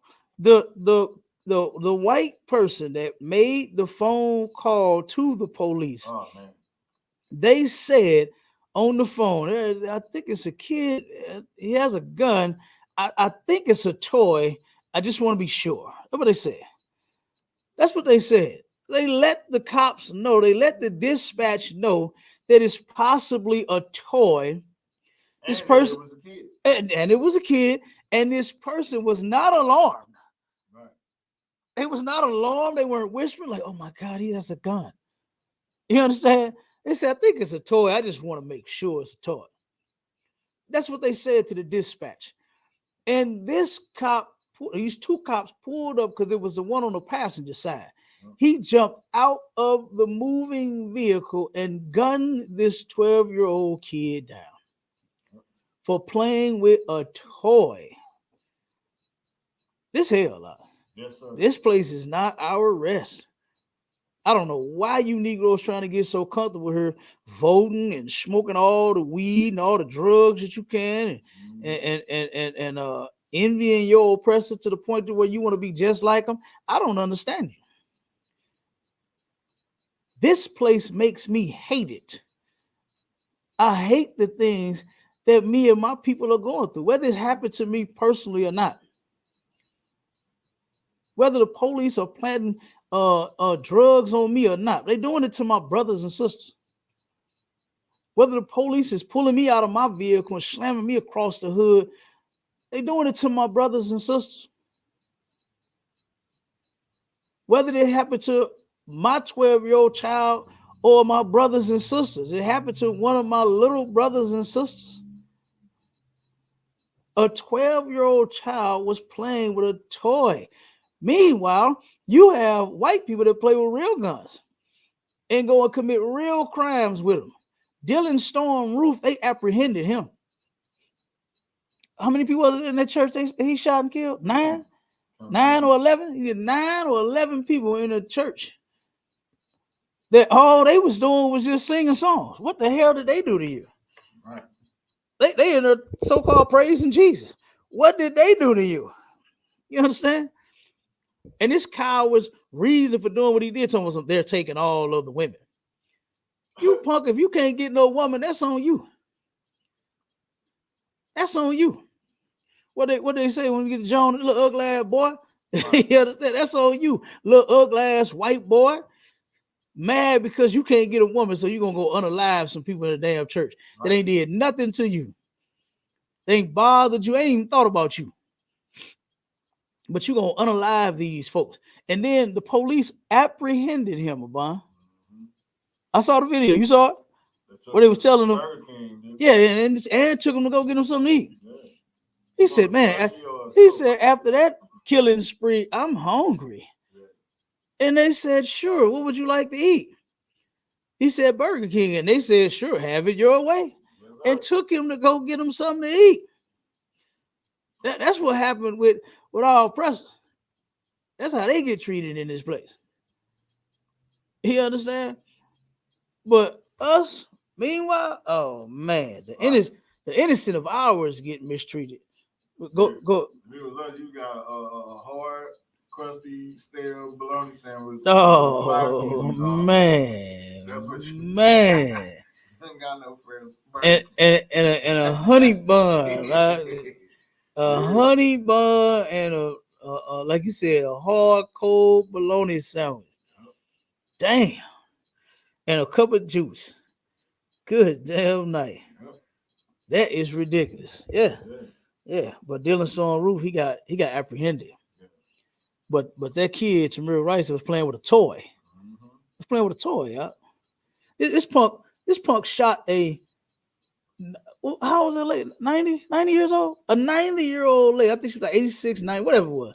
She was 90 years old. This bastard shot a 90-year-old woman. All of them was innocent. But a 90-year-old lady, he sat there, reloaded, and pointed the gun at the 90-year-old lady and made sure that he blasted her. But he was apprehended. But this child and so many other brothers and sisters have been unalive, had no gun at all, hadn't even committed a crime, haven't even committed a crime, and they're no longer here. They're no longer here.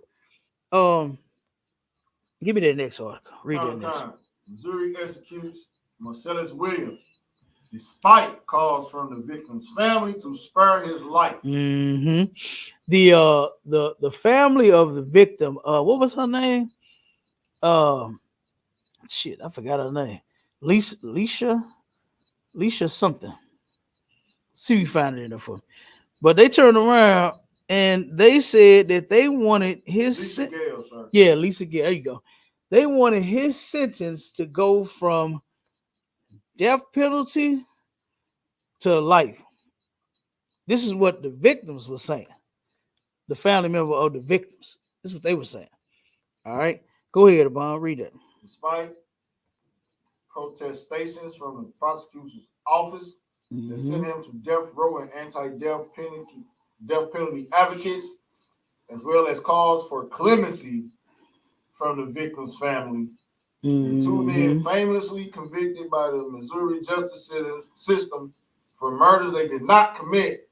The state executed Marcellus Williams late Thursday afternoon. That was Tuesday. Salaki. That's right. Tuesday afternoon. Come on with it. Keep going. Williams, 55, died via a lethal dose of pentobarbital. The execution was carried out just after 6 p.m. on September 24th at Eastern Reception Diagnostic and Correctional Center in Bonne Terre, Missouri. He was declared unalive at 6:10 p.m. Earlier that day, Williams released his final statement. All praise be to Allah in every situation. Good doggone night. Dang. Just think about that. You about to you about to take your last damn breath. What they call the Green Mile, the Long Mile, whatever that movie was. Big ride. Yeah. You about to take the big ride. Yeah. That's terrible. Yeah. That is terrible. And then now skip down to that to Salaki. Let me see. It's another. Oh, go ahead. The family wanted clemency. They did. The victim's family. Yeah. Not his family. The victim's family. Yeah. The victim's family called for that. Yeah. They wanted them free. And we're gonna get into it. Okay. Now they ain't want him totally free. They wanted him to get clemency from the death sentence. So they wanted to settle for just life. So basically, they still wanted him in there. They still. Yeah. But they was trying to settle for. Man, come on, man. Yeah. They was settling for devil, life. Yeah, you know it is. That's the devil, right? You know it is. And they didn't have any evidence. We're gonna get to it. But go to right up under the picture with her and him. Williams was convicted. Go ahead. Williams was convicted of first-degree murder in the August 1998 stabbing death of Alicia Gale. During a robbery of her suburban St. Louis home, he had long maintained his innocence. He long maintained his innocence as well. The same way when you brought it out about the other brother, Larry Griffin. He maintained his innocence. Oftentimes, a lot of our people make a mistake in wanting to go home so bad, they'll just admit, and then knowing that they are innocent. And then it's hardly no way around that when you give an admission to guilt. So if you have not committed the crime, stand your ground, man. Stand your ground, remain innocent, maintain your innocence, and never bend, never bow, never get weak. Just think about it. This brother lost his life for something that he's saying that he didn't do. But we're gonna get into it. We're gonna get into the article just a little bit more. Keep reading. Williams was unalive despite questions his attorneys raised over jury selection at his trial and the handling of evidence in the case. His clemency petition focused heavily on how Gale's relatives wanted Williams' sentence commuted to life without the possibility of parole. There you go. I told you. They ain't want him free. They wanted him they just figured that he didn't deserve to be put to death. This is what they said. You understand? But some nigga got to. Yeah, he got to go though. Got to take it. Yeah, he got. Yeah, somebody. Yeah, somebody got to. Somebody has to be responsible for this. Nah, what would they would say, Cap? We need closure. We what? We need closure. Oh my God. Yeah. Closure. Oh yeah. And they gonna get their closure. Yeah. Whether you did it or not. Yes, sir. All right. Yes, you all right. Go ahead. Keep reading. Last month, Gale's relatives gave their blessings to an agreement between the St. Louis County Prosecutor Attorney's Office and Williams' attorneys to commute the sentence to life in prison. But acting on an appeal from Missouri Attorney General Andrew Bailey's office, the state Supreme Court nullified the agreement. So they went and made an agreement. Yes, sir. And they turned around and nullified it. Yes, sir. Keep going. Chico Rajo Bushnell, Williams' attorney and executive director of the Midwest Innocence Project, filed an emergency appeal with the U.S. Supreme Court on Tuesday morning seeking a stay of execution That appeal was denied just over an hour before the execution. Keep going. That's torture. Yeah, it is. Gail, a social worker who previously worked as a report for the St. Louis Post-Dispatch, was found stabbed to death inside her home in August 1998. Her purse and her husband's laptop were stolen. Investigators and prosecutors claim Williams broke a window pane to get inside the home, heard water running in the shower, and found a large butcher knife. When Gail came downstairs, they say Williams stabbed her 43 times and left the knife in her throat. Keep read this next part. Prosecutor said Williams confessed to the killings to his former girlfriend after she found Gail's purse in Williams' car. She also said Williams threatened to kill her and her family if she told anyone about it. Keep going. A jailhouse informant also testified that Williams bragged about the murder to him. Keep reading. Defense attorneys then and now said the girlfriend and informant were convicted felons only interested in reward money. Stop right there. So, and they don't have any evidence of that purse and that laptop. You understand? They didn't find that on him. Okay. This is what she claimed she saw because it was some reward money. The cat in the cell with him claimed he confessed to him because there was a reward out. You understand? For any information. So, but read what his lawyer said. However, Governor Mike Parsons' statement said the girlfriend never inquired about the money, and the informant provided investigators with details about the crime that were never made public. Following Monday's rejection of the appeal, St. Louis County Prosecuting Attorney Wesley Bell, who was not involved in the original case, said in a statement that his office still had questions about the integrity of Williams' conviction. Okay, so now they still got questions because now they claim that this informant had information that was not released to the public. So it had to have been Marcellus that told him this. It has to be true, right? And then your woman is telling us that she found the purse of the victim in your car, and then he said, "Oh, I'm gonna kill you if you say anything to anybody, you and your family," right? And they're saying the defense is saying it was all for the money, right? Okay, so now I think it's a little more I want you to read on that. Go ahead. So they don't have a physical laptop or purse. No, so far I hadn't seen or heard any evidence of any of it. We're gonna get to it. It's close. We're gonna get to that in the next one. Point being, go ahead. Next article. Yes, in the next article. I'm gonna wait. I got you. It's right there. Look, the suspense is killing me. The suspense is killing me too. But we're gonna go ahead. I was telling you about how I was listening to the Mark Cox morning show. Yes, so yeah, I remember that. They was talking about how they had that. They were saying these right wing extremist racist people. Mark Cox morning show here in St. Louis was saying that they had that he was caught with it. Okay, that's what they said. Okay, I ain't find that yet. I ain't find it, and we got something even more prevalent other than a personal laptop. Just wait. Read the next one. Read the next paragraph. All right.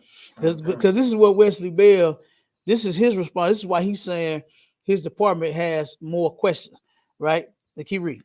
Following Monday's rejection of the appeal. Right, what's that? Even for those who disagree. Count. Go ahead. Even for those who disagree on the death penalty, when there is a shadow of a doubt of any defendant's guilt, the irreversible punishment of execution should not be an option. Bell said, as the St. Louis County prosecutor, our office has questions about Mr. Williams' guilt, but also about the integrity of the conviction. Okay, so not only is he questioning, you know, uh the how they, concluding this, he got questions about his conviction, like him being convicted of this crime, right? The whole thing. So he got questions about all of it, the way that the case was presented, the things that happened, the evidence, everything. And then now you got questions about him actually being sentenced to death because of this. All right. Read a little more. Parson, however, disagreed. The Mm-hmm. governor, a former county sheriff who had not granted clemency for capital punishment during his entire tenure as the state's chief executive, said Williams received ample consideration from the justice system. So what he's talking about is all of the different appeals. Jump to the next one. All of the different appeals that he, was allowed. The state allows you so many appeals, on your case. And he's saying that they're saying that he exhausted them all. They're saying he went through every last option that he had to reverse his sentence, his judgment. They're saying he exhausted them all. All right. So now let's read that next article. Give me that next article. Missouri executes Marcellus Williams despite prosecutors' opposition. Mm-hmm. Despite St. Louis County Prosecutor Attorney Wesley Bell's opposition, Missouri executed Marcellus Williams Tuesday for the 1998 unalive that consistently maintained he did not commit. Mm-hmm. Williams should be alive today, Mr. Bell said in a statement shortly after the execution. If there is even a shadow of a doubt of innocence, the death penalty should never be an option. This outcome did not serve the interests of justice. I agree. Keep reading though, because we finna get to it now, to where your question was at. Prosecutors work to correct manifest injustice. Mm-hmm. In January, the St. Louis County Prosecutor's Office filed a 63-page motion to vacate Mr. Williams' 2001 conviction in the underlying of a journalist in her home. The prosecuting attorney. Now, this is the prosecutor that filed this. Right. The prosecutor is trying to turn this thing around in his brother's favor to where he will at least not get put to death. All right, keep going. Prosecuting attorney wrote that new DNA evidence increasing doubts about the credibility of the new state's key witnesses. Now, stop right there. Read that again, brother. Read that sentence again. Read it nice and loud, and read it slow for the folks so they can hear it and understand what happened, what took place. Now, granted, how long was it back in the 90s? They didn't have a lot of the technology and stuff that they have today, right? So they went back into his case and researched the evidence that they had, right? That they collected, because evidence stays, you know what I'm saying, somewhere, wherever they hold it at, in the goddamn department, in the office, in whatever, wherever the hell it's at, it is there in the evidence room. You understand? At the departments. It stays there forever, right? They even put it in something to where it could last, where they'll be able to check it again and again and again and again and again if they have to. Huh? Climate control conditions. Absolutely. Yeah. Damn right. This ain't just no warehouse they put this stuff in. It'd be hot as hell in there, no air, and just a bunch of junk boxes and all. No, they keep this stuff safe to where they can go and check it again if they need to. Okay. And this is where the evidence was placed at. They reach. Read it again. Read it again, brother. The prosecuting attorney wrote that new DNA evidence. New DNA evidence, right? Keep going. Increasing doubts. It did what? Increasing doubts. It increased doubt. Keep going. About the credibility of the state's key witness. So the state's key witness is the witness against the brother Marcellus Williams. This person is the key witness. This is the one that this is the main witness out of all of the witnesses. They said, wait a minute, the credibility of their original statement versus now what we done found with this DNA, it casts more doubt to where they're not believing what the key witness said. The key witness that helped this brother get this conviction would question it, like, well, wait a second now. Hold on. This person said what? Versus this evidence that we looking at now? Right. Keep on, bro. And constitutional defects, including ineffective counsel, racially discriminatory jury selection at trial, compel him to ask the city court to correct this manifest injustice. So this brother was not, and most of our brothers and sisters, damn, all of them, man, all of them face this kind of stuff when you go in the court. This is why Commanding General YAHANNA teaches brothers and sisters to not be criminals. That way we can go to court as less as possible. The crimes you are committing because you have been oppressed, we understand, but now it's time to stop. Because this is what you're going to face when you go to court. Racial discrimination. A jury that they pick, that they know is racist. They pick people that somebody unalive their loved one. It don't even have to be by a black person. It could be just by some criminal unaliving their family member, and then they put you in front of this person, and they're just looking at this criminal that unalive somebody else's family member. They do that stuff on purpose. They say all the courts, all the proceedings, all of the judges, all the juries, all of it. This is what all of our people face when they go to court. When they go to court, I don't give a damn how nice and well-mannered you are and poised and all of that. They don't care. They don't care. The evidence was lacking back then, and the evidence still lacked to this day. They was able to check the evidence from back then, and it lacked.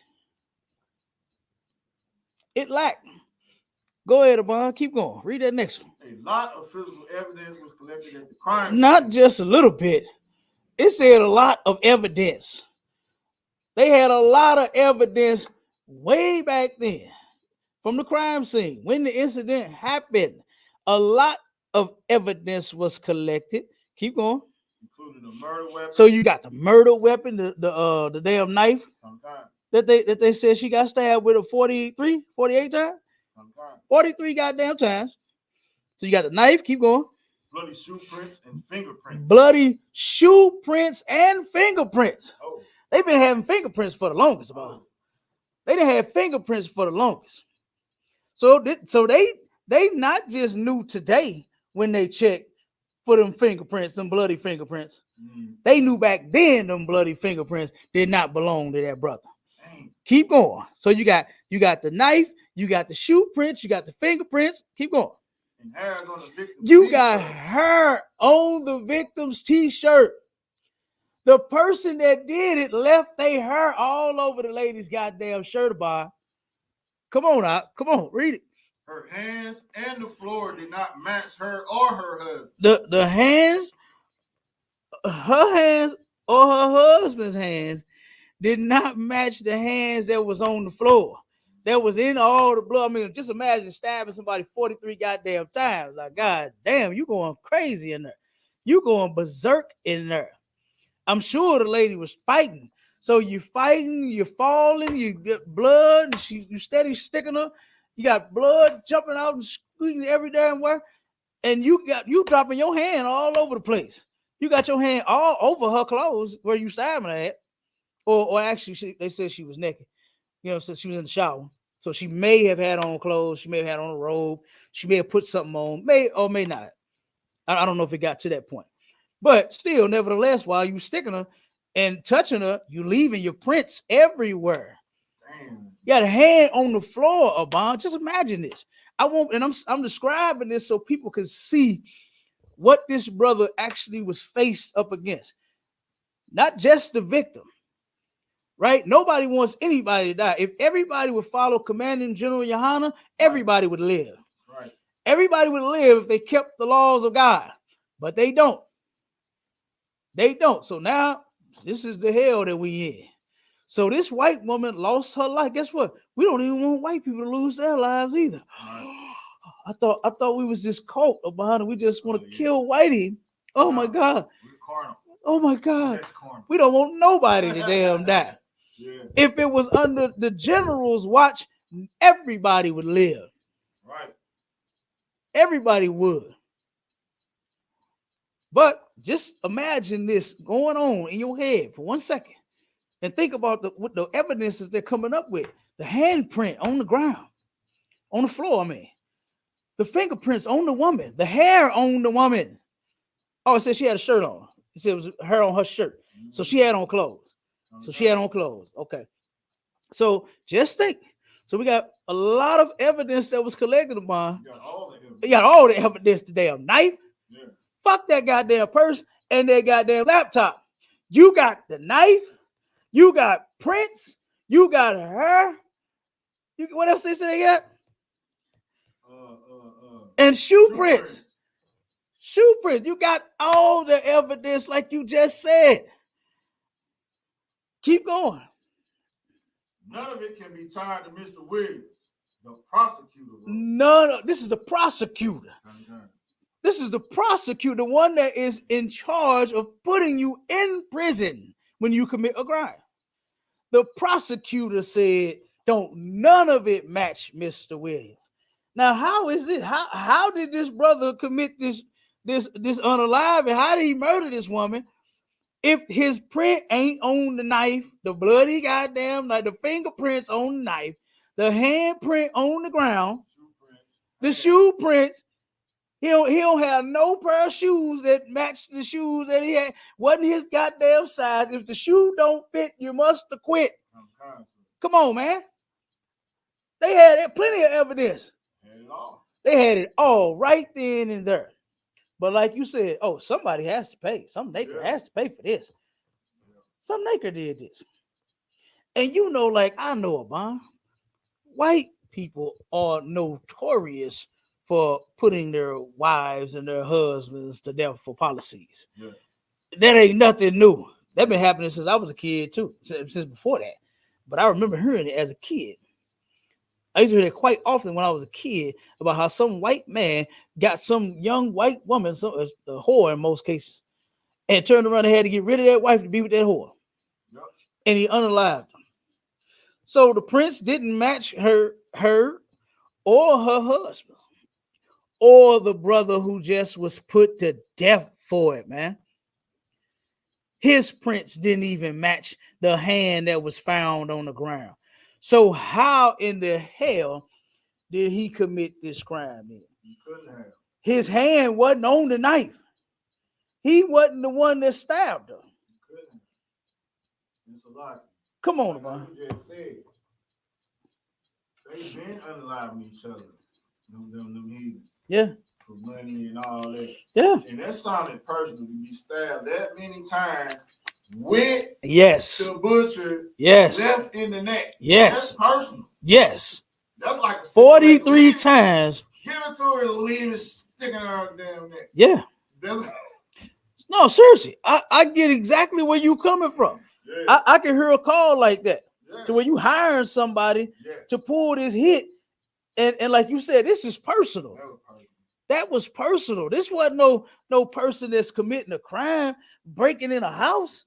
And then all of a sudden, the owner comes out and scared the damn criminal, and the criminal react. You know what I'm saying? It wasn't that at all. It wasn't that at all. This was too many times. So like I said, those are called like crimes of passion, right? Yep. To where a person, when you overkill, when you stab somebody 40-something times, when you shoot somebody 1,000 damn times, you just keep reloading and shooting and unloading. You just keep that's on a different level.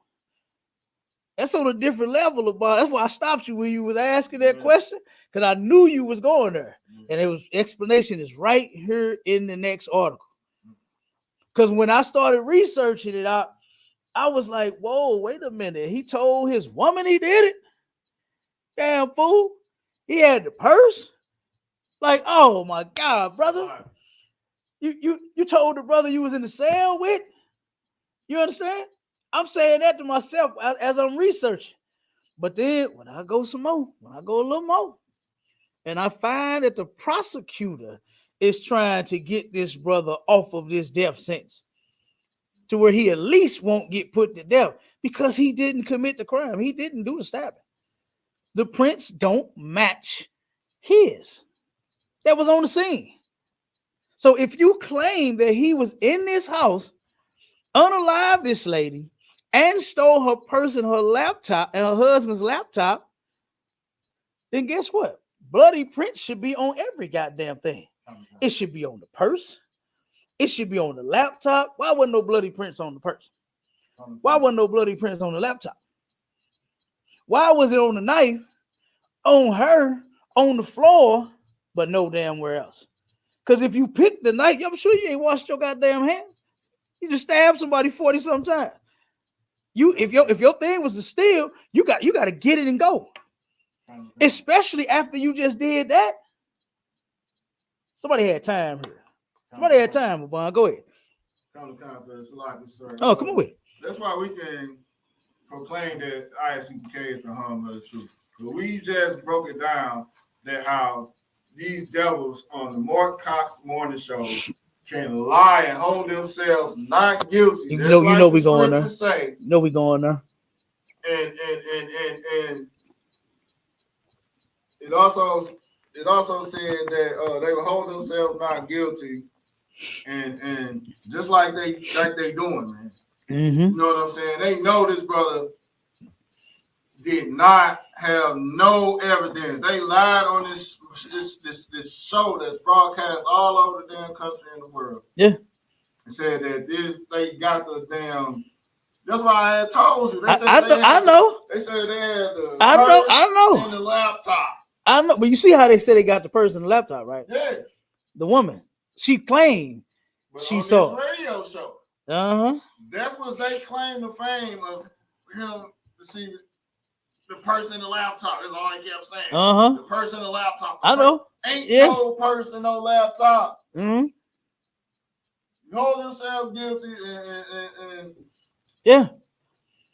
Innocent brother just was put to death, man. Man, innocent brother. That I forgot my other point, but come on with it. Well, when you remember, just let me know. You can come back. So like, read the next one though. Read the next paragraph, brother. Cause it ain't none.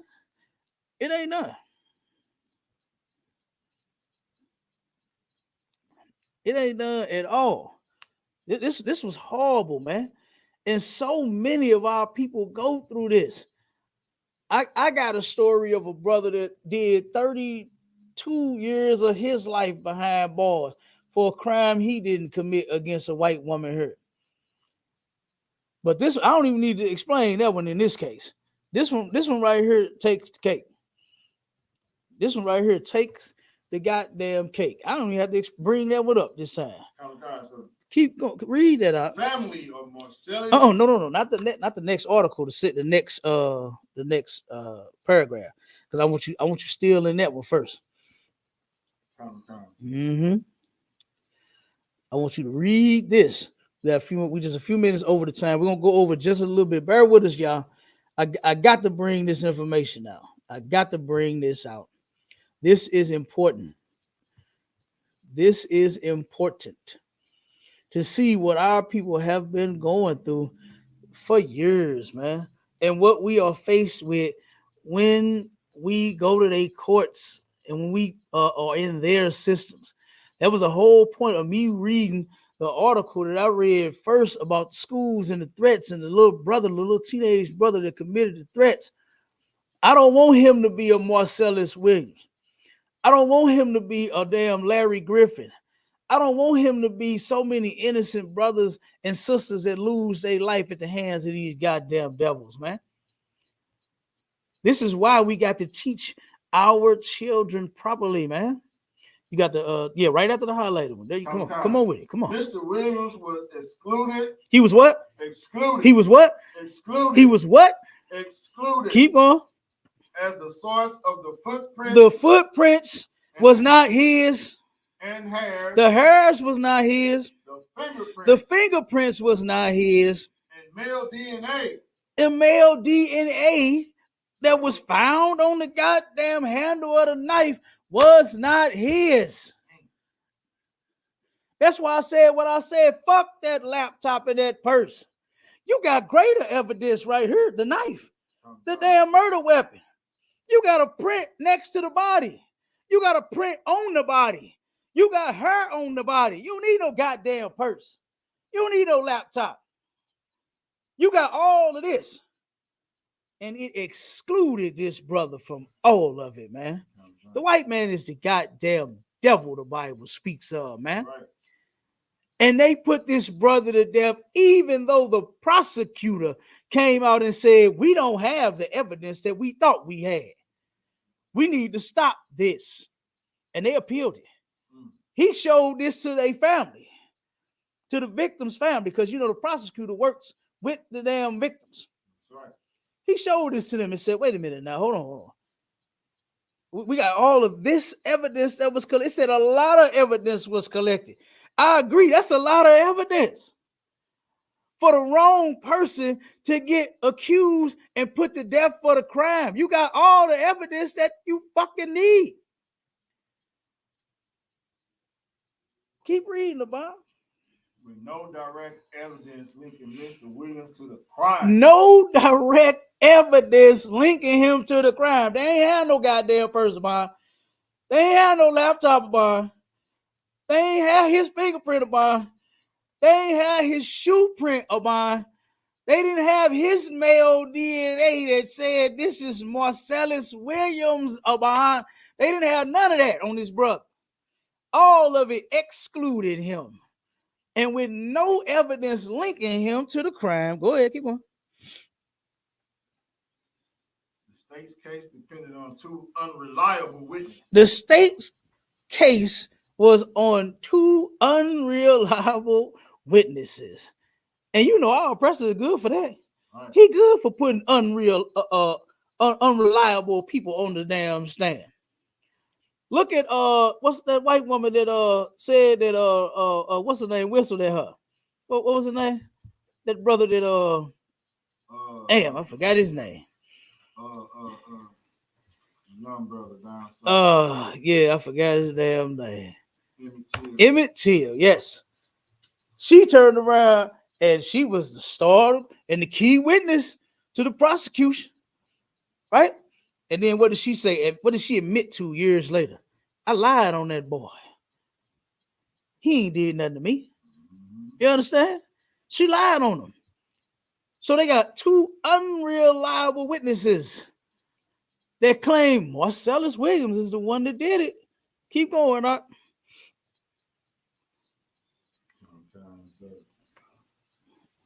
And we can find out who those two witnesses are.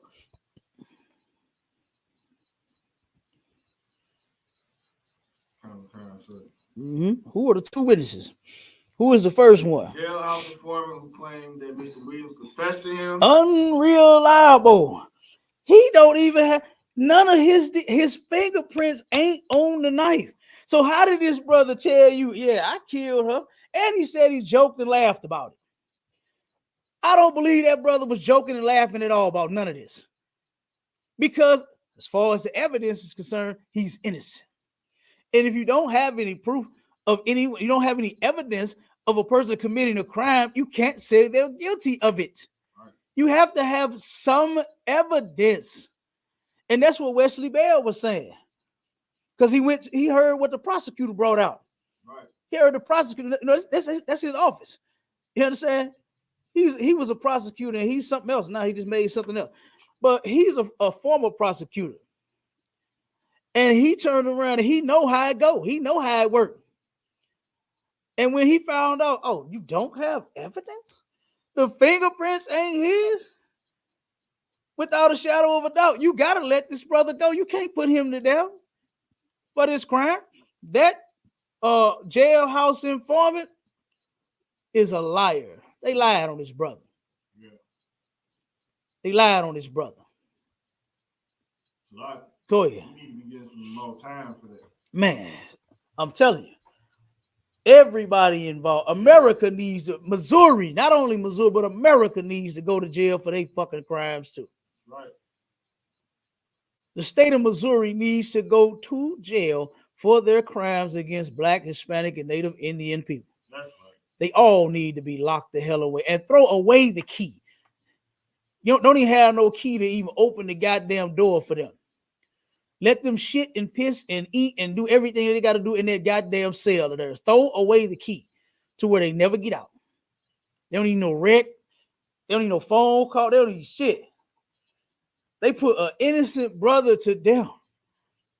And the prosecutor went and checked that evidence and found out that, oh no, he didn't do this. And you know what? They could have checked the fingerprint a long time ago, Bob. Because you can watch old black and white movies where they take your goddamn fingerprint. They've been having that type of evidence forever. And all they would have to do is just put your finger on some ink. You understand? It's a hand. Put your hand in some ink and put it on paper and follow the goddamn lines and see do it match. Now they can do it real sophisticated. They can turn around and scan it. They can scan your hand. You understand? And they can see if it matches the lines and the damn swirls match that print that was on that floor. Oh, there's ways to do it. They got the technology to do it. So this jailhouse informant is a liar. Lied on his brother. Who's the next one, Abon? Come. Mr. Williams' girlfriend claims she saw Mr. Williams with the victim's laptop. Both implicated Mr. Williams because they wanted reward money and shorter sentences in their own cases. So this is what happened here. Those two people were criminals as well. His woman and the goddamn jailhouse informant. And they just came out and said, because there was no laptop. Right. He didn't have a laptop, Abba. He didn't have a purse, Abba. They lied. They lied, brother. They lied on this man. What no goddamn laptop? Fuck she talking about?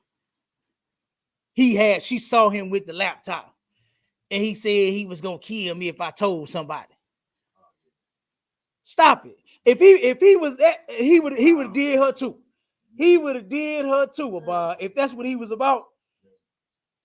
It wouldn't have been no, oh yeah, I'm gonna get you too. You tell anybody. You went right to the court and told.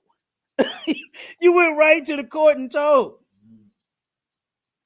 The brother didn't even do it. The two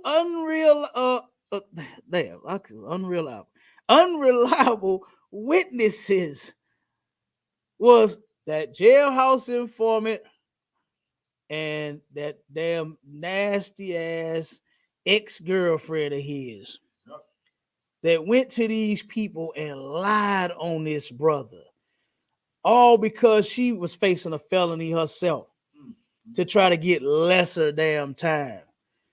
I ain't doing that to nobody, man. I'm up under Commander General YAHANNA. First of all, I don't commit crimes, so I would never be a criminal. I don't steal, I ain't gonna kill, I ain't gonna rob, I ain't gonna rape and molest, I ain't gonna do none of those things. So you'll never have to worry about that. But if I did commit a crime, I'm not gonna turn around and it was him.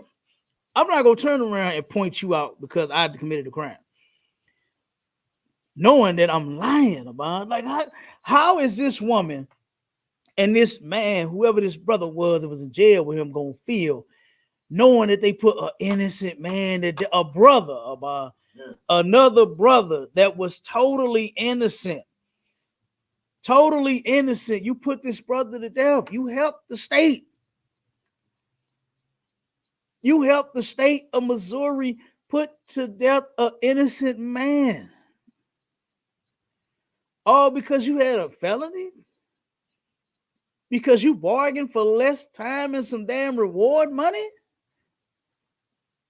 It ain't that serious to me, Abon.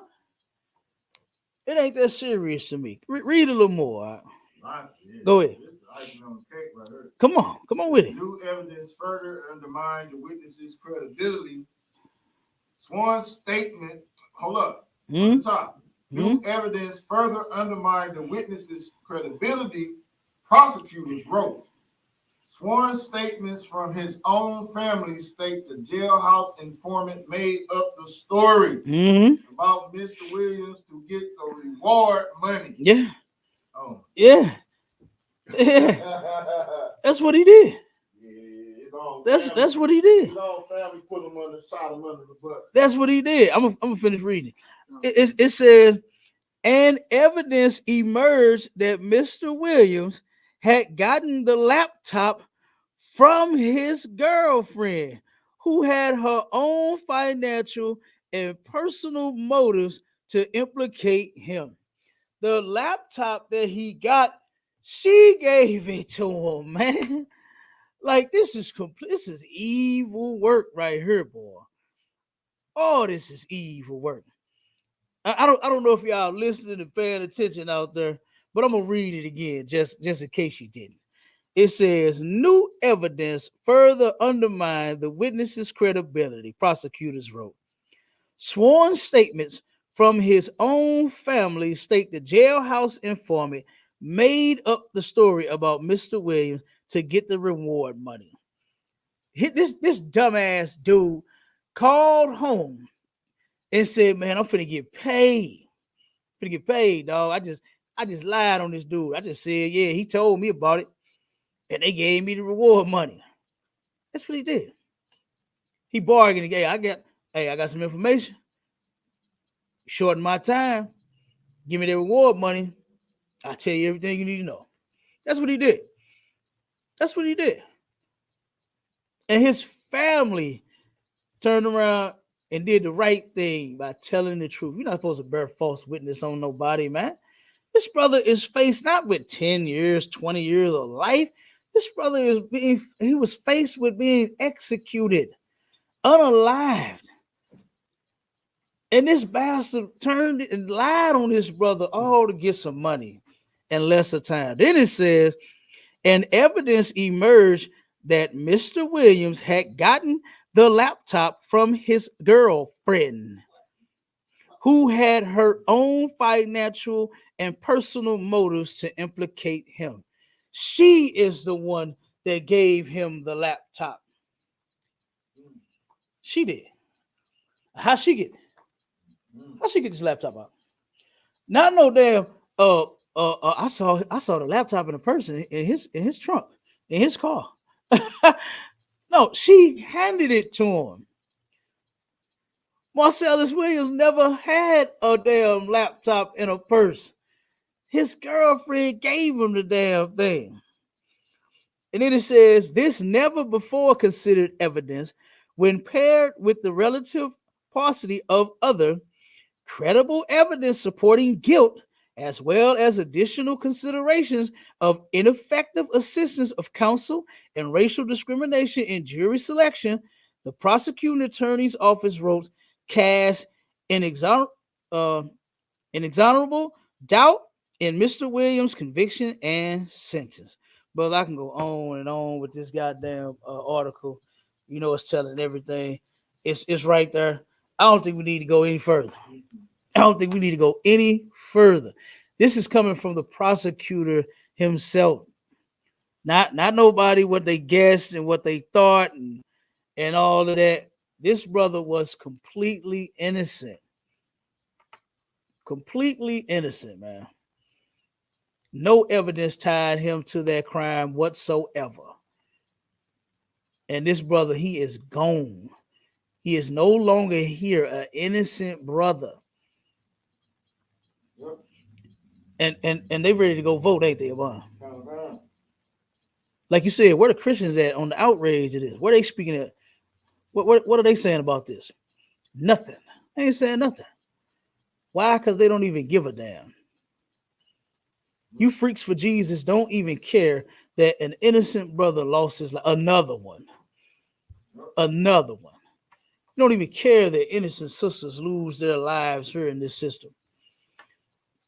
You don't even care that our people are faced, oh my God, the worst unaliver, the worst person ever in the world. And they don't care. They just sing their songs, man, and clapping to Jesus. They're at church right now, singing and clapping to Jesus. To go eat all the pork.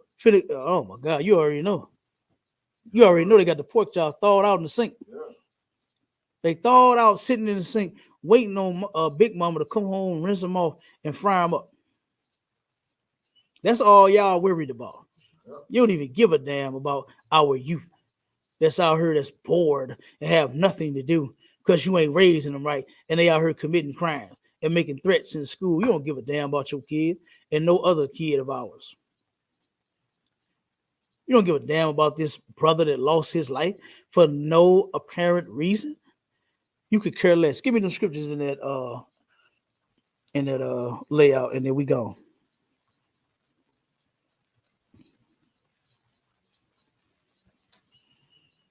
Yep, man. When I found that one, I said, "Oh my God," pissed me off. I ain't gonna lie, I was pissed off because you're not innocent until proven guilty here when you're black.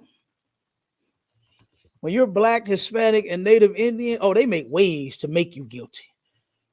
They find ways to make you guilty when you're not tied to the crime at all. And the brother maintained his innocence, and I thank God that he did. And I wish that shit would have spared his life. I wish the efforts of that prosecutor, it would have worked. But we're dealing with an animal. You understand? We're dealing with an animal who cannot control himself, man. Our oppressor cannot control himself, and he doesn't. And when it comes to us, all he wants is blood. That's it. That's all he wants. That's all he cares about is blood of ours. That is not the vampire on the movies. He's going around biting necks and toes and shit. No, he wants to see the blood of blacks, Hispanics, and Native Indians be spilled all over the place, even for things that we haven't even done. This is insane. You got the scripture out? Come on with it, boy. Isaiah 42:22. This is a people robbed and spoiled. Mm-hmm. They are all of them snared and hold. Mm-hmm. They are hid in prison houses. They hid in prison. This brother been locked up all this time, man, for something he didn't even do. And they knew back then he didn't do it. They knew back then that he didn't commit this crime, man. This people is robbed and spoiled. We've been robbed of every damn thing. Our identity is the most precious of all. Who we actually are as a people. We've been robbed of that. We've been robbed of our freedom here. And we've been spoiled, man. This brother got put to death for no reason. Didn't even commit the crime, man. And you Negroes is finna go vote? They finna go vote upon. As if voting is gonna fix these white people sitting in these offices lying on black people. A vote don't fix that. It's been going on since forever. You ain't gonna vote your way to goddamn freedom. That's not how it works. We need to separate from them, man. We need to stop playing in their system. This brother didn't even do anything. He hadn't even committed a crime and got placed in their system. All because of someone else. This brother got lied on, man. This is terrible. Sat in prison all this time to die. To be put to death for something he didn't do. Can you imagine what that is like? Can you imagine sitting in a cell every goddamn day and night, knowing that you're going to be put to death for something you did not do? And nobody's hearing you? That's a lot. Go ahead. Had them in suspense and torture up until the day before. Day before. They was going to stay. Yeah. They had put it in. They had put it in, but they denied it. Yeah. And they said that he exhausted all. And we're not dealing with this anymore. That's what they said. I forgot his name. What's the damn the dude who's responsible for it? Find his. Don't do it yet. I'm just quote. Whatever his name is, it's in one of these articles. Right. he said it. He said that the brother has exhausted every option of his. And he said, as far as he concerned, he has not proven his innocence. That's what he said. Yeah. And he said the execution must go on. That's what he said. I forgot what his name, I think it starts with a P, if I'm not mistaken. Parson. Yes, I think it was him that said that. It's in one of those articles. We got it. But he said that. He said, oh no, this must go on. Yeah. He said to him, he hasn't proven his innocence. He's a liar. And he should have taken the place of Marcellus Williams. Right. And it should have been him that was put to goddamn death for his lies. For him putting this innocent, but he did prove his case. He did prove it. And the prosecution backed them on it and said, wait, whoa. We can't do this. And you actually have faith in America? You really give a damn about Kamala Harris or Donald Trump being the president? You really care about that? Meanwhile, while this bitch is cooking and cleaning greens in her bathtub, we got innocent black men and women out here being tortured by these damn devils. And you think hot sauce on some greens, she's black. You think because she wore chucks and pearls, she's black. Nobody give a damn which one they put in office. They're still going to oppress us. So you better turn around and change your goddamn mind. Get your mind right. They still say that about you. Better get your mind right. Get it up out of the oppressor's ass. And you better get in his truth. You better join your people. Right. What are we going to do? Sit back and just keep letting innocent Marcellus Williams be put to death? Well, we're going to keep waiting to more and more brothers and sisters get put to death in this place? When are you going to snap out of it? When are you going to wake up? When are you going to come to? Huh? Keep going, Abon. So they are hid in prison houses. Over 2 million innocent brothers and sisters is in prison right now today. This is talking about the so-called white man, our oppressor. Keep going. They are for prey. They are for prey. They preyed on this brother Marcellus Williams, man. Yep. They preyed on him, an innocent man. Larry Griffin. Yep. All the other innocent brothers and sisters that fall victim to this damn system. They preying on us, man. And you can't see that? And you really want a damn button on your shirt that said, I voted today? With an American flag? You can't wait to get Christians wear that shit as if it's a badge of honor. Yep. I see them every time they dumbass post a goddamn picture of themselves. My family members, but they stupid asses do it too. They go vote and they in their car driving home with the button and they make sure that they turn around to take a picture of them smiling that I was a good old slave. I was voted today, master. I was voted for Donald Trump. I was voted for Kamala Harris. I was voted for Barack Obama, the first black president. I was voted. It's stupid ass. Like I said, that shit is terrible. You black folks are such good slaves, man, to this white man. You're ridiculous. And then you say there's something wrong with us. You say there's something wrong with Captain K because I'm against this system and how they mistreat blacks, Hispanics, and Native Indians. Fuck you. Get your goddamn mind out of their ass. Get your head out their ass. It's something wrong with you. To where you're not speaking out against us. Where's the outrage? You called for the bond, didn't you say? Where's the outrage at? Ain't nobody said nothing but us. Where's Al Sharpton? Where's Jesse? Well, Jesse Jackson he can barely even talk and walk now. But I mean, come on, where are the black leaders at? I ain't heard nothing from Brother Shaheed. I ain't heard nothing from none of them. None of them. Where they at? Ain't nobody said nothing. No, sir. Ain't nobody said nothing. Keep reading, man. Time. And none delivered. None delivered us, man. When we get in their hand, that's it. We in their hand. Nobody could deliver this brother, this innocent brother, Marcellus Williams, man. Not even the prosecutor, not even the office that turned around and said, yes, we have all the evidence against him and it sticks. And it's him. That very office that convicted him said, whoa, no, we got to fix this because it wasn't him. He didn't do this. Keep going. For spoil. None said restore. None said restore. Now y'all think we Africans? You understand? No African is speaking out against this. What African do you know that y'all try to tie yourselves to? Since you think you African, why ain't the Africans helping you? Why ain't they speaking out against this? Where is Umbubu? Why can't you call your brother Umbubu and say, Umbubu, we need to get 1 million Africans and we need to protest. We need to speak out against this. You understand? Come on. Where they at? Where they at? Yeah, they somewhere selling you drums and black mad and those African madam, ugly African mad.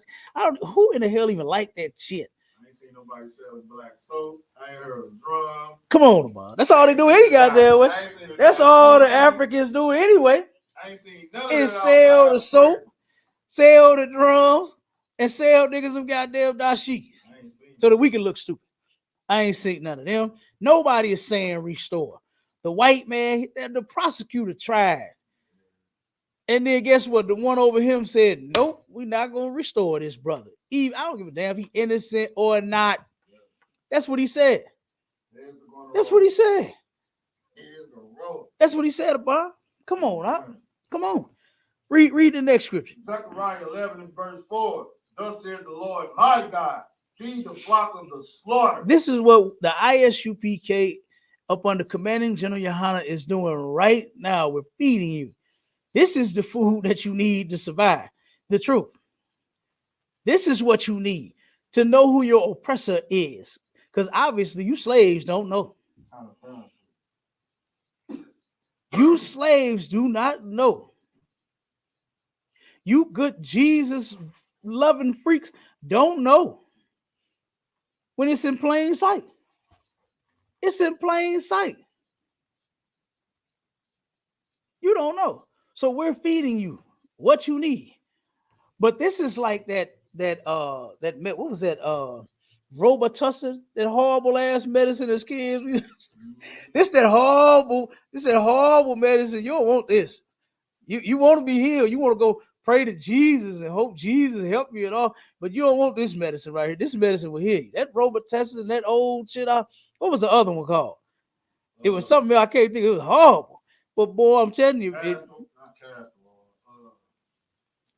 I can't think of that medicine. It was one worse than that.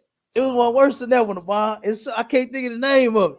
But it was worse than all the damn medicines. But boy, when you take that, I'm telling you, damn near an hour later, you feeling better. You feeling better. It worked. This is the medicine. This is the food that you need to survive. Okay? This is what you need, what we're teaching you. This is what the Lord said to do, is teach you the truth, whether you like it or not. Okay. Because guess what it's going to end up taking? It's going to end up taking Marcellus Williams to hit your doorstep, to hit your front door. It's going to take for these oppressors to come into your front lawn and accuse you of something you didn't commit, and then you're going to want some help. Right. Then you're going to say, oh, they were right all along. When one of your family members, I got a call like that.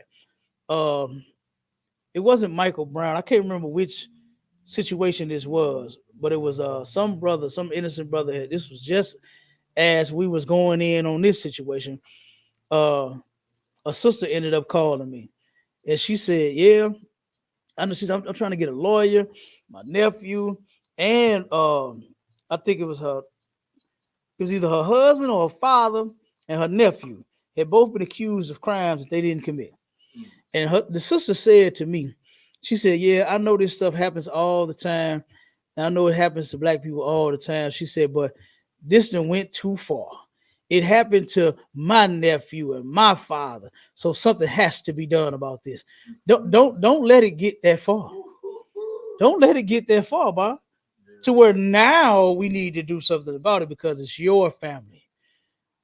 I don't care if Marcellus Williams was not my family, biologically. He's still a brother, and he was innocent.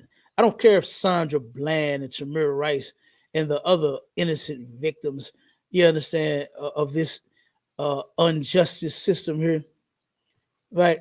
I don't care if they are my family biologically. They're brothers and sisters. Right. And I don't want to see none of them mistreated. None of them, man. You understand? Give me some more of them scriptures. Finish it up and then then you can rock. Whose possessors slay them, hold themselves not guilty. Stop right there. Whose possessors slay them and hold themselves not guilty. They took that innocent man and pushed forward with that, even though they had a lot of evidence. All the evidence to prove him innocent. They said nope, and they do it all the time, man. I'm off of it now. You want to say something? I just want to say that sister who said something had to be done right before it fell into her lap by her listening to that church and going out being a proud voter and wearing that damn pin that on a pin to her shirt, like you said. She guilty. Yeah. She just as guilty. Yeah. For being naive and dumb and dormant and not caring what's gonna happen to our own damn people. Right. Absolutely, Abon.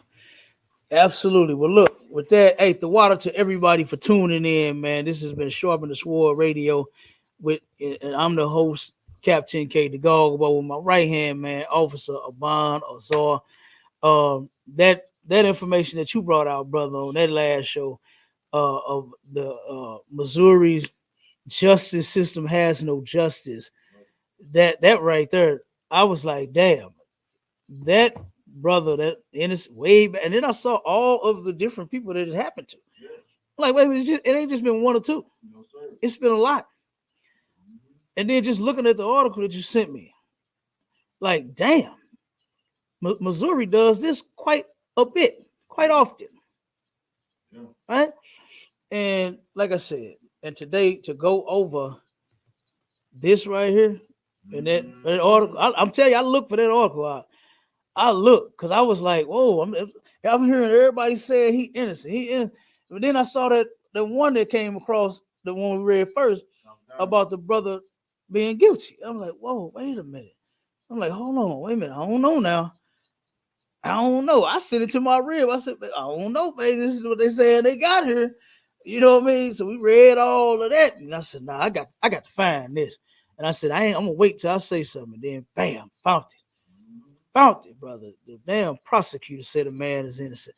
So, like I said, this is hell, man. This is not the place of your rest. Why are you getting comfortable here? Why are you counting on these people to say? Matter of fact, give me that last scripture, brother. Oh my God, give me that in Lamentations. I don't see that on. No, it's not in there. You're right. It's not in there. I just thought of it. I just came to my mind. Okay, give me that. Would you work with my mind for 1 second, my brother? I'd appreciate it, brother. I appreciate it because I talk a lot and I have a lot that come to my mind. God damn it, and I got to get it all. Okay, so give me that in Lamentations 4 and 17. Lamentations chapter 4 verse 17. Mm-hmm. As for us, our eyes as yet fail. Not our vain help. Not for everybody. It says as for us. And it's talking about the Israelites, talking about blacks, Hispanics, and Native Indians. Read it again. As for us, our eyes as yet fail for our vain help. Our vain help, our eyes. Have you ever turned around and seen somebody that's looking for something and then gets sad because it don't happen? Okay. That's like what that is. When you watching for something and then, oh, man, it don't happen. Your eyes have yet failed. That's what that's talking about right there. For our vain help. Worthless help. Somebody that's supposed to be helping us is not helping us. Keep reading.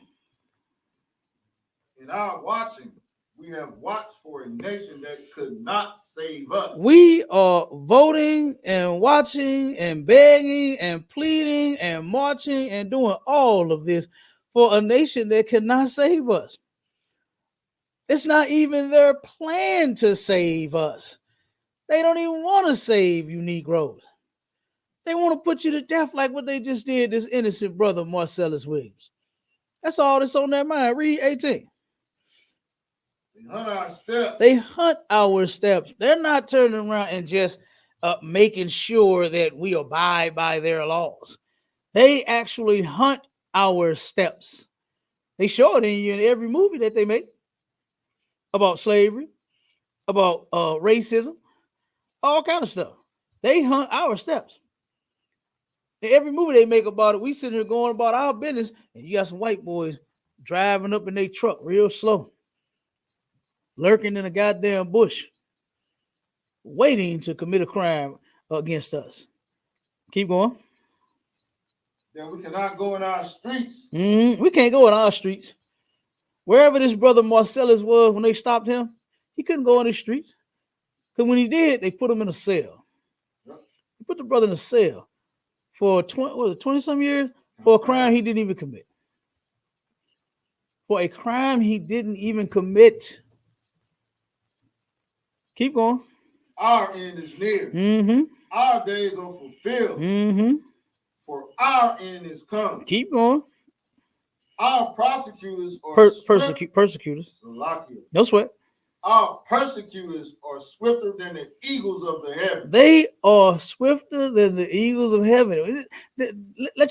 Just to let you know, this ain't talking about no bird. Our persecutors is our oppressors, the so-called white man. That's what this is talking about. And they are swifter than the eagles that fly around in the sky. One minute you see a bird, and next minute you don't. That's how cold them eagles are. Them eagles could be flying around them big old wings they got. You'll see them doing this, and then once they see that prey, swoop down on it, boy, you'll never see them again until they go back up in that earth. You won't even see them. They are our persecutors, the people that persecute us, the people that persecuted the innocent brother Marcellus Williams, right? They are swifter than the eagles in heaven. Keep going. They pursued us upon the mountains, and they wait for us in the wilderness. So they turned around and they laid wait for us in the wilderness, wherever we at. This happened in the past. It's happening today. And guess what? It's going to continue to happen in the future. My question is, what are you going to do about it? Are you going to sit and keep praying that your family don't get hurt, that you don't get hurt? Or are you going to actually do something about it? Or are you going to come and join your brothers and your sisters so that we can seek justice from the Most High? Because these people are not going to give it to us. If you're looking for the justice system to give you justice, you are sadly mistaken. And you are lost and you are a good slave. And with that, look, we passed the time, we gone. Shalom, Israel. Make sure you tune in to the next show, the next classes. Go to ISUPK.com, get with the nearest school near you. And with that, we gone. Shalom.